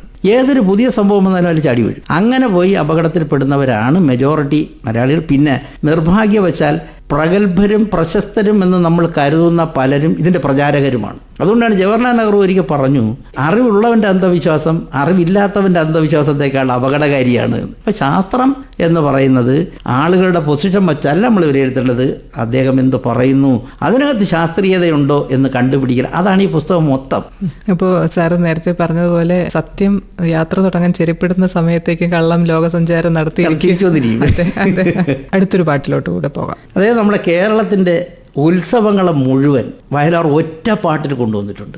അതാണ് ഏറ്റവും വലിയ പ്രത്യേകത എന്നാണ്. അതായത് നമ്മുടെ വിഷു ആയാലും ഓണമായാലും പൂജയെടുപ്പ് എല്ലാം കൂടെ ഒരു പാട്ടിൽ. തങ്കഭസ്മ കുറിയിട്ട തമ്പുരാട്ടി കൂട്ടുകുടുംബം എന്ന ചിത്രത്തിൽ വയലാർ എഴുതി, ദേവരാജൻ സംഗീതം ചെയ്ത് മോഹനരാഗത്തിലുള്ള. നമുക്ക് കേൾക്കാം. ഭാഗ്യക്കുറി വകുപ്പിലെ ഡെപ്യൂട്ടി ഡയറക്ടർ തസ്തികയിൽ നിന്നുമാണ് വിരമിച്ചത്. ഔദ്യോഗിക ജീവിതം എങ്ങനെയായിരുന്നു? ഞാൻ ആദ്യം കാലിക്കറ്റ് യൂണിവേഴ്സിറ്റിയിലാണ് എനിക്ക് ആദ്യം ജോലി കിട്ടുന്നത്. അവിടെ നിന്നാണ് ഞാൻ ലോട്ടറീസ് ഡിപ്പാർട്ട്മെൻറ്റിലേക്ക് വരുന്നത്. അപ്പോൾ അവിടെ വന്നതിന് ശേഷം ഈ ഭാഗ്യക്കുറി വകുപ്പ് ഒരു പ്രത്യേകതരം ജോലി സ്വഭാവമുള്ളൊരു ഓഫീസാണ്. സാധാരണ എല്ലാ ഓഫീസും പോലെയല്ല, അവിടുത്തെ ജോലി രീതിയൊക്കെ വേറെയാണ്. കാരണം അതൊരു കൊമേഴ്സ്യൽ ഡിപ്പാർട്ട്മെൻറ്റാണ്, വിൽപ്പനയുമായി ബന്ധപ്പെട്ട്. പക്ഷേ ഏറ്റവും വലിയൊരു പ്രത്യേകത എന്ന് പറഞ്ഞാൽ യാതൊരു മൂലധനവും ഇല്ലാതെ വൻതോതിൽ തുക സമാഹരിക്കുന്ന ഒരു ഡിപ്പാർട്ട്മെൻറ്റാണ്. അന്ന് ഞങ്ങൾക്ക് വർക്ക് ചെയ്യുന്ന തുടക്കകാലത്തൊക്കെ സർക്കാരിൻ്റെ പ്രസ്സിൽ ടിക്കറ്റ് അടിക്കുന്നു, അല്ലെങ്കിൽ KBPSൽ ടിക്കറ്റ് അടിക്കുന്നു, ഈ ടിക്കറ്റ് വിൽക്കുന്ന തുക മുഴുവൻ നമ്മുടെ ട്രഷറിയിൽ വന്നതിന് ശേഷമാണ് നമ്മൾ സമ്മാനം കൊടുക്കുന്നത്. അപ്പോൾ ഒരു ലോട്ടറിയിൽ തന്നെ കോടിക്കണക്കിന് രൂപയുടെ പ്രോഫിറ്റ് ഉണ്ടാകുന്നു. യാതൊരു ഇൻഫ്രാസ്ട്രക്ചർ ഇല്ല, മെഷീനറീസ് ഇല്ല, മറ്റൊന്നുമില്ല. ഞാൻ 78 ലോട്ടറീസിൽ വരുമ്പോൾ 120 ജീവനക്കാരേ ഉള്ളൂ. ഇപ്പോൾ അത് കൂടി, ജീവനക്കാർക്ക് കൂടി. പക്ഷേ ഇപ്പം എൻ്റെ ടേൺ ഓവറും കൂടി, കോടിക്കണക്കിന് രൂപയുടെ ഇത് വന്നിട്ടുണ്ട് എന്നുള്ളതാണ്. ഈ ഭാഗ്യക്കുറി വകുപ്പിൻ്റെ പ്രത്യേകത എന്ന് പറഞ്ഞു കഴിഞ്ഞാൽ, ഞാൻ പലപ്പോഴും പറയാറുള്ളൊരു കാര്യമുണ്ട്, ഭാഗ്യമുള്ളവർ മാത്രം വരുന്നൊരു ഓഫീസാണ്. പക്ഷേ നിർഭാഗ്യവശാൽ അനധികൃത അന്യസംസ്ഥാന ഭാഗ്യക്കുറികൾ വ്യാപകമായി കേരളത്തിൽ വിറ്റഴിക്കാൻ തുടങ്ങി. അന്ന് നമ്മൾ അതിനെതിരെ ശക്തമായ നടപടി സ്വീകരിച്ചു. ആ ഒരു നടപടി സ്വീകരിച്ചതിൻ്റെ ഭാഗമായിട്ട് നടന്ന ചില സംഭവങ്ങളാണ്. ഞാൻ ഈ ആത്മകഥാംശം എന്ന് പറഞ്ഞാൽ എൻ്റെ സർവീസിലെ വളരെ ചെറിയ പാർട്ടിയേ ഉള്ളൂ. ഞാൻ 34 വർഷം സർവീസുള്ള ഒരാളാണ്. അപ്പം അതുമായിട്ട് ബന്ധപ്പെട്ടിട്ടാണോ ഈ ആത്മകഥാംശമുള്ള മിടിക്കുന്ന മനസ്സും മടിക്കുന്ന ഫയലും എന്നുള്ള പുസ്തകം പുറത്തു വന്നത്? അതിൽ 2 പാർട്ടുകളാണ്. ഒന്ന് തൊഴിൽ പർവ്വം, മറ്റൊന്ന് ഭാഗ്യപർവ്വം. ഈ ഭാഗ്യപർവ്വത്തിലാണ് ഈ അനധികൃത അന്യസംസ്ഥാന ഭാഗ്യക്കുറികളുടെ റെയ്ഡുമായി ബന്ധപ്പെട്ട കാര്യം മാത്രം ആണ് അതിനകത്ത് പറഞ്ഞിട്ടുള്ളത്. പിന്നെ അതിനകത്ത് ഇല്ലാത്ത ഒരു കാര്യം പറഞ്ഞിട്ടുള്ളതെന്ന് പറഞ്ഞാൽ നമ്മുടെ ഓഫീസുമായി ബന്ധപ്പെട്ട ഒരു contempt of his own court എന്ന് പറയുന്ന ഒരു സെക്ഷനുണ്ട്. അപ്പോൾ നമ്മൾ ഈ കോർട്ടലക്ഷ്യം എന്നൊക്കെ നമ്മൾ പറയും, പക്ഷേ ഈ ഹിസ് ഓൺ കോർട്ട് പലർക്കും അറിയില്ല. അതായത് ജഡ്ജിക്കെതിരെയുള്ള കണ്ടംപ്റ്റാണ് അത്. അങ്ങനെ ഒരു കേസ് നമ്മൾ ഡിപ്പാർട്ട്മെൻറ്റ് മൂവ് ചെയ്തിരുന്നു. അതുമായി ബന്ധപ്പെട്ട ഒരു കാര്യമാണത്. അപ്പോൾ അത്തരം കാര്യങ്ങൾ സൂചിപ്പിക്കുന്നത്. പിന്നെ ഈ തൊഴിൽ മേഖലയിൽ ഞാൻ ഹെഡ് ലോഡ് വർക്കേഴ്സ് വെൽഫെയർ ബോർഡിൻ്റെ തിരുവനന്തപുരം കൊല്ലം ജില്ലാ കമ്മിറ്റി ചെയർമാനായിരുന്നു. അപ്പോൾ ആ മേഖലയിൽ നമ്മൾ ചെയ്ത ചില കാര്യങ്ങളും ആളുകൾ അറിഞ്ഞിരിക്കേണ്ട കുറേ കാര്യങ്ങളും അറിയാത്തതിൻ്റെ പേരിൽ കുറേ അപകടങ്ങളുണ്ട് അതിൻ്റെ മേഖലയിൽ. അതുമായി ബന്ധപ്പെട്ടാണ് ആ പുസ്തകം ഇറങ്ങിയിരിക്കുന്നത്. ഇപ്പോൾ 180 കോടി രൂപയുടെ അനധികൃത ലോട്ടറികൾ പിടിച്ചെടുത്തതിൽ 150 കോടിയും പാലക്കാട് നിന്നും താങ്കളുടെ നേതൃത്വത്തിൽ പിടിച്ചെടുത്തതാണ് എന്നൊരു വാർത്തയുണ്ടായിരുന്നല്ലോ. അപ്പോൾ അന്നത്തെ റെയ്ഡുകൾ വളരെയധികം മാനസിക സംഘർഷവും അതുപോലെ തന്നെ ഭീഷണിയും ഒക്കെ. അപ്പോൾ ഒരു ഉദ്യോഗസ്ഥ തലത്തിൽ തന്നെ അതിനുള്ള സപ്പോർട്ടൊക്കെ ലഭിച്ചിരുന്നോ? ശരിക്കും പറഞ്ഞാൽ വലിയ സമ്മർദ്ദം ഉണ്ടായിരുന്ന ഒരു കാലഘട്ടമായിരുന്നു അത്. കാരണം അത് വലിയൊരു ലോബിയാണ് ഇതിൻ്റെ പിന്നിൽ പ്രവർത്തിക്കുന്നത്. ശക്തമായ റെയ്ഡ് ഉണ്ടായിട്ടും ഇത് വീണ്ടും വരുന്നു, അത് വീണ്ടും നമ്മൾ റെയ്ഡ് ചെയ്യുന്നു, പിടിക്കുന്നു. അപ്പോൾ ഇതിനകത്ത് ശരിക്കും പറഞ്ഞാൽ ഒരു ജീവൻ മരണ പോരാട്ടമായിരുന്നു. പിന്നെ അത്ഭുതപ്പെടുത്തിയ ഒരു കാര്യം, പാലക്കാട് ജില്ലാ ഓഫീസിലുള്ള ജീവനക്കാർ ഒന്നടങ്കം ഇതിനകത്ത്. കാരണം അവിടെ മനസ്സിലാക്കേണ്ട ഒരു കാര്യം, ഞാൻ തിരുവനന്തപുരത്ത് നിന്ന് അവിടെ പോയി ഇന്ന് ജോലി ചെയ്യുന്ന ആളാണ്. എനിക്ക് വേണമെങ്കിൽ ലീവ് എടുത്തോ അല്ലെങ്കിൽ ജോലി മതിയാക്കിയോ തിരുവനന്തപുരത്ത് വന്ന് എനിക്ക് സേഫായി ഇരിക്കാം. പക്ഷേ പാലക്കാട്ടുള്ളവരുടെ സ്ഥിതി അതല്ല. അവരവിടെ ജീവിക്കേണ്ടവരാണ്. പക്ഷേ എന്നിട്ട് പോലും അവർ എന്നോടൊപ്പം നിന്നു എന്ന് മാത്രമല്ല, അന്ന് ഞങ്ങളുടെ ഭാഗ്യക്കുറി വകുപ്പിന് ഒരു വാഹനം പോലുമില്ല ജില്ലാതലത്തിൽ. അപ്പോൾ അത് വാടകയ്ക്ക് എടുക്കുന്നതിനുള്ള പൈസ അത് നമ്മളതിലില്ല.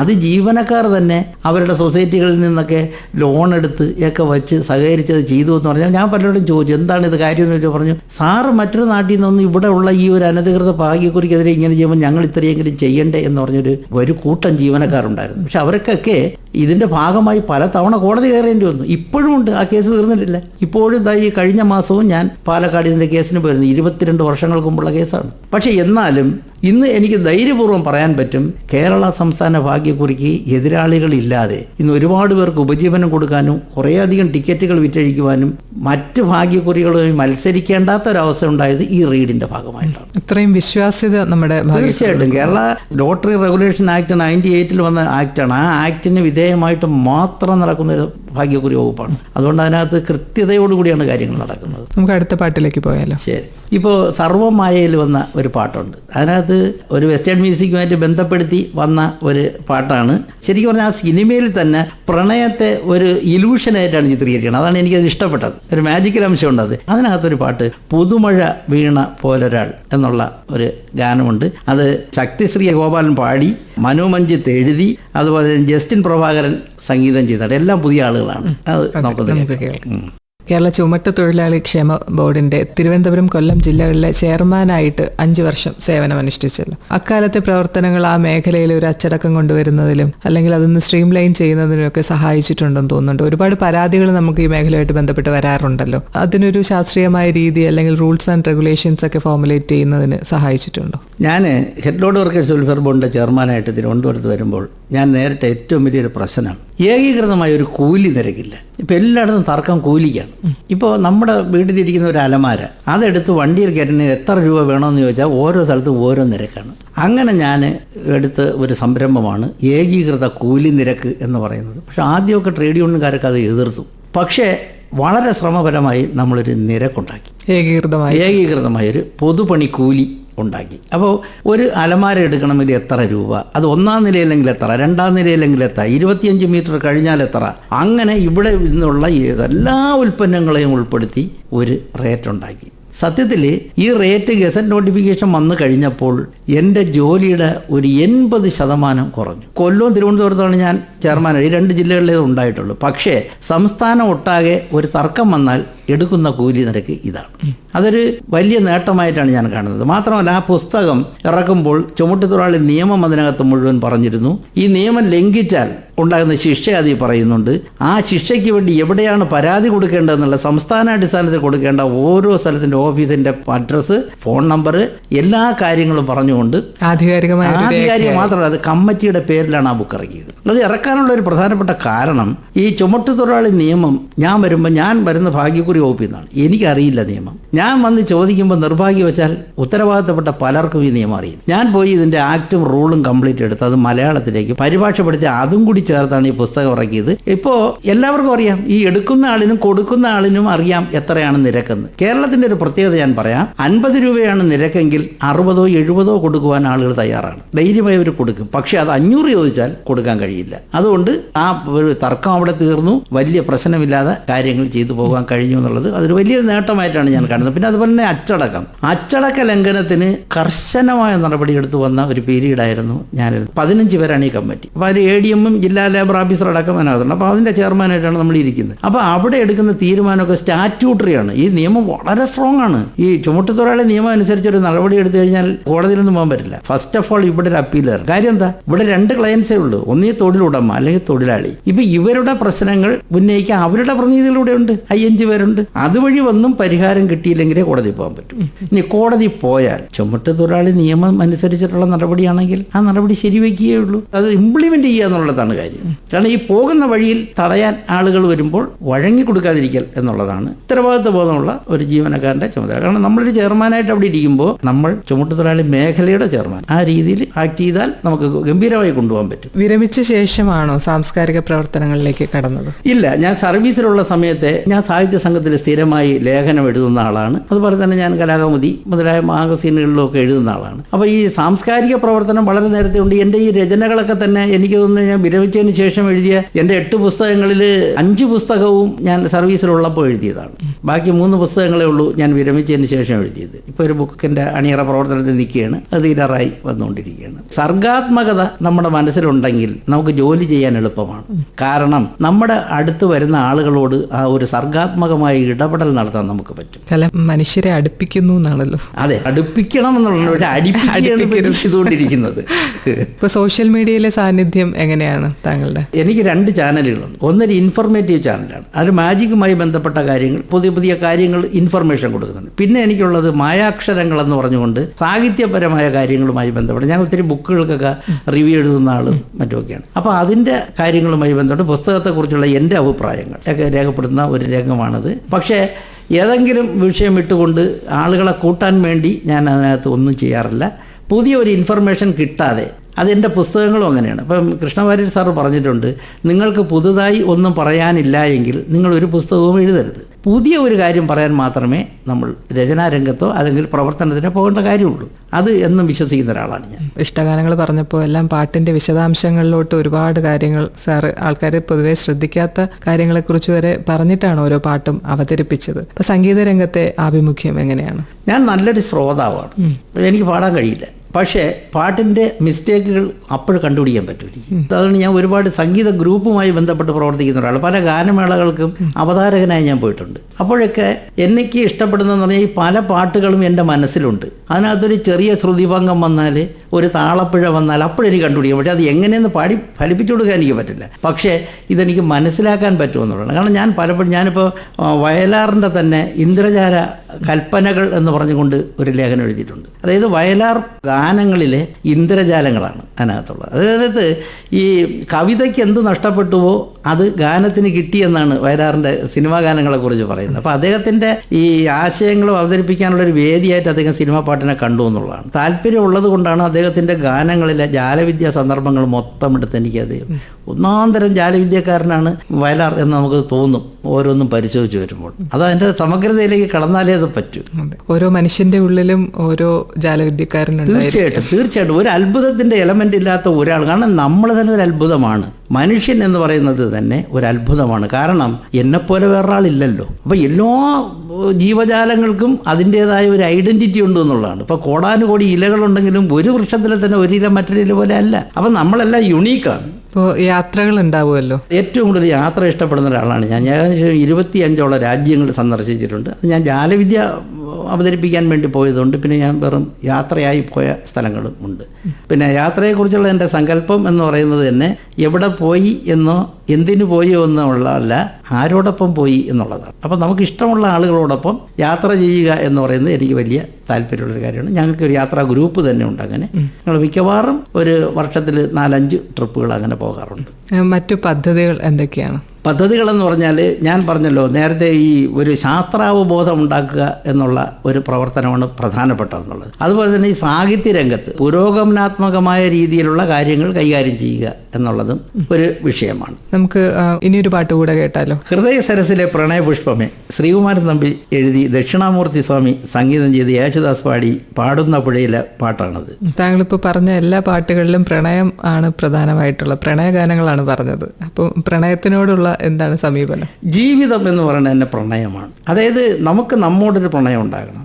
മൊത്തം ഒരു പ്രണയ സങ്കല്പമില്ലാതെ ഒരാളെയും ജീവിക്കാൻ പറ്റില്ല. നമ്മൾ പറയും അത് അങ്ങനെയൊന്നും അല്ല എന്നൊക്കെ, പക്ഷെ അങ്ങനെയാണ്. അങ്ങനെ ഇപ്പം എന്നോടിപ്പോൾ എൻ്റെ ഏറ്റവും കൂടുതൽ ഇഷ്ടം ആരെയാണെന്ന് ചോദിച്ചാൽ ഞാൻ എന്നേ പറയൂ. കാരണം ഞാൻ എന്നെ ഇഷ്ടപ്പെട്ടാലേ എനിക്ക് എന്നെപ്പോലെ വേറൊരാളിനെ ഇഷ്ടപ്പെടാൻ പറ്റുള്ളൂ. അപ്പോൾ ഈ പ്രണയമില്ലാത്ത മനസ്സുകൾ ശരിക്കും ശുഷ്കമാണ്. അപ്പോൾ എപ്പോഴും പ്രണയം പുഷ്പിച്ചുകൊണ്ട് തന്നെ ഇരിക്കണമെന്നുള്ളൊരു കാഴ്ചപ്പാടാണ് എനിക്കുള്ളത്. ഈ പ്രണയമാണ് നമ്മെ സജീവമായി നിലനിർത്തുന്നത്. എല്ലാത്തിനും ഒരു ഉത്തേജനം നൽകുന്നത് പ്രണയമാണ്. അത് ജീവിതത്തോടുള്ള പ്രണയമാകാം, കലയോടുള്ള പ്രണയമാകാം, അല്ലേ? നമ്മളിപ്പോൾ ജാലവിദ്യയോട് എനിക്കൊരു പ്രണയമുണ്ട്. ആ പ്രണയം എന്ന് നഷ്ടപ്പെടുന്നുവോ അന്ന് എൻ്റെ പ്രസക്തി നഷ്ടപ്പെട്ടു. അതുകൊണ്ട് എപ്പോഴും അതിവിശാലമായ ഒരു അർദ്ധതലത്തിലാണ് ഞാൻ പ്രണയത്തെ കാണുന്നത്. അതുപോലെ തന്നെ മനുഷ്യബന്ധങ്ങളിലും ഈ പറയുന്ന പ്രണയത്തിന് അതിൻ്റെതായ പ്രാധാന്യമുണ്ട്. ഒരു വട്ടം കൂടിയൻ ഓർമ്മകൾ മേയുന്ന തിരുമുറ്റത്തെത്തുവാൻ മോഹം. ഈ ഒരു പാട്ട് കൂടി കേട്ടാൽ കൊള്ളാം. കുടുംബത്തിനെ പറ്റി സാറൊന്നും പറഞ്ഞില്ല. കുടുംബം ഞാൻ നേരത്തെ സൂചിപ്പിച്ചു. ഞാനൊരു കണക്ക് അധ്യാപികയാണ് കല്യാണം കഴിച്ചതെന്ന് പറഞ്ഞു. പിന്നെ 2 മക്കളാണുള്ളത്. 2 പെൺകുട്ടികളാണ്. അവർ ജാലവിദ്യ അവതരിപ്പിക്കുന്നവരാണ്. അതിൽ മൂത്ത ആൾ ആർട്ടിഫിഷ്യൽ ഇൻ്റലിജൻസിൽ ഡോക്ടറേറ്റൊക്കെ എടുത്ത ഒരു കക്ഷിയാണ്. EY എന്ന് പറയുന്ന ഒരു കമ്പനിയിൽ വർക്ക് ചെയ്യുന്നു. അദ്ദേഹം ഒരു എഴുത്തുകാരിയാണ്. 2 പുസ്തകം എഴുതിയിട്ടുണ്ട്. ആദ്യത്തെ ബുക്കിന് മുണ്ടശ്ശേരി അവാർഡ് ലഭിച്ചിട്ടുണ്ട്. ഇപ്പോൾ 3ാമതൊരു പുസ്തകം ബാലസാഹിത്യ ഇൻസ്റ്റിറ്റ്യൂട്ട് പ്രസിദ്ധീകരിക്കാൻ പോകുന്നു. ഇളയാളും ടെക്കിയാണ്. അദ്ദേഹം എറിക്സണിലാണ് വർക്ക് ചെയ്യുന്നത്. ഇപ്പോൾ പൂനെയിലാണ്. അവർക്ക് ഈ 2 പേർക്കും ഈ 2 മക്കളുണ്ട്. അങ്ങനെ 4 ചെറുമക്കൾ ഉള്ളൊരു കുടുംബമാണ് നമുക്കുള്ളത്. അപ്പോൾ മാജിക് എന്ന് പറഞ്ഞ കലാരൂപത്തിലൂടെ സാമൂഹിക മാറ്റങ്ങൾ കൊണ്ടുവരാൻ ശ്രമിച്ച, അല്ലെങ്കിൽ തൻ്റെ ഔദ്യോഗിക പദവി കൊണ്ട് സമൂഹത്തിൽ ഒരുപാട് മാറ്റങ്ങൾ കൊണ്ടുവന്ന, അങ്ങനെ സമൂഹത്തിൽ ക്രിയാത്മകമായി ഇടപെട്ടുകൊണ്ടിരിക്കുന്ന, അല്ലെങ്കിൽ തൻ്റെ സാന്നിധ്യം കൊണ്ട് ഒരുപാട് മനുഷ്യരുടെ ജീവിതം മാറ്റിമറിച്ച ഒരുപാട് അനുഭവങ്ങളുള്ള ഒരു വ്യക്തിത്വമാണ്. താങ്കളുടെ അനുഭവങ്ങളും ഇഷ്ടഗാനങ്ങളും ശ്രോതാക്കളുമായി പങ്കുവയ്ക്കാൻ ആകാശവാണിയിൽ എത്തിയതിന് ആകാശവാണി നന്ദി പറയുകയാണ്. ഭാവി പദ്ധതികൾക്കും എല്ലാ സാംസ്കാരിക പ്രവർത്തനങ്ങൾക്കും എല്ലാവിധ എല്ലാവിധ ഭാവുകങ്ങളും നേരുന്നു. നന്ദി, നമസ്കാരം. ഓൾ ഇന്ത്യ റേഡിയോയുടെ എല്ലാ പരിപാടികളും വിശേഷിച്ചും പ്രിയ ഗാനങ്ങൾ കൂടുതൽ ശ്രദ്ധിക്കുന്ന ഒരാളാണ്. പണ്ട് രഞ്ജിനി അടക്കമുള്ള ഗാനങ്ങൾ ശ്രദ്ധിച്ചുകൊണ്ടിരുന്ന ഒരാളാണ് ഞാൻ. ഇവിടെ ഒരു പരിപാടി അവതരിപ്പിക്കാൻ കിട്ടിയ അവസരം വളരെ സന്തോഷകരമായി ഞാൻ പങ്കുവയ്ക്കുന്നു. നന്ദി. ചന്ദ്രസേനൻ മിതിർമല പങ്കെടുത്ത ഞാൻ എന്റെ പ്രിയ ഗാനങ്ങളുടെ അവസാന ഭാഗമാണ് ഇതുവരെ കേട്ടത്. ഞാൻ എന്റെ പ്രിയ ഗാനങ്ങൾ. നിർവഹണം MS ആശ. നിർവഹണ സഹായം വിനോദ് പ്രഭാകർ.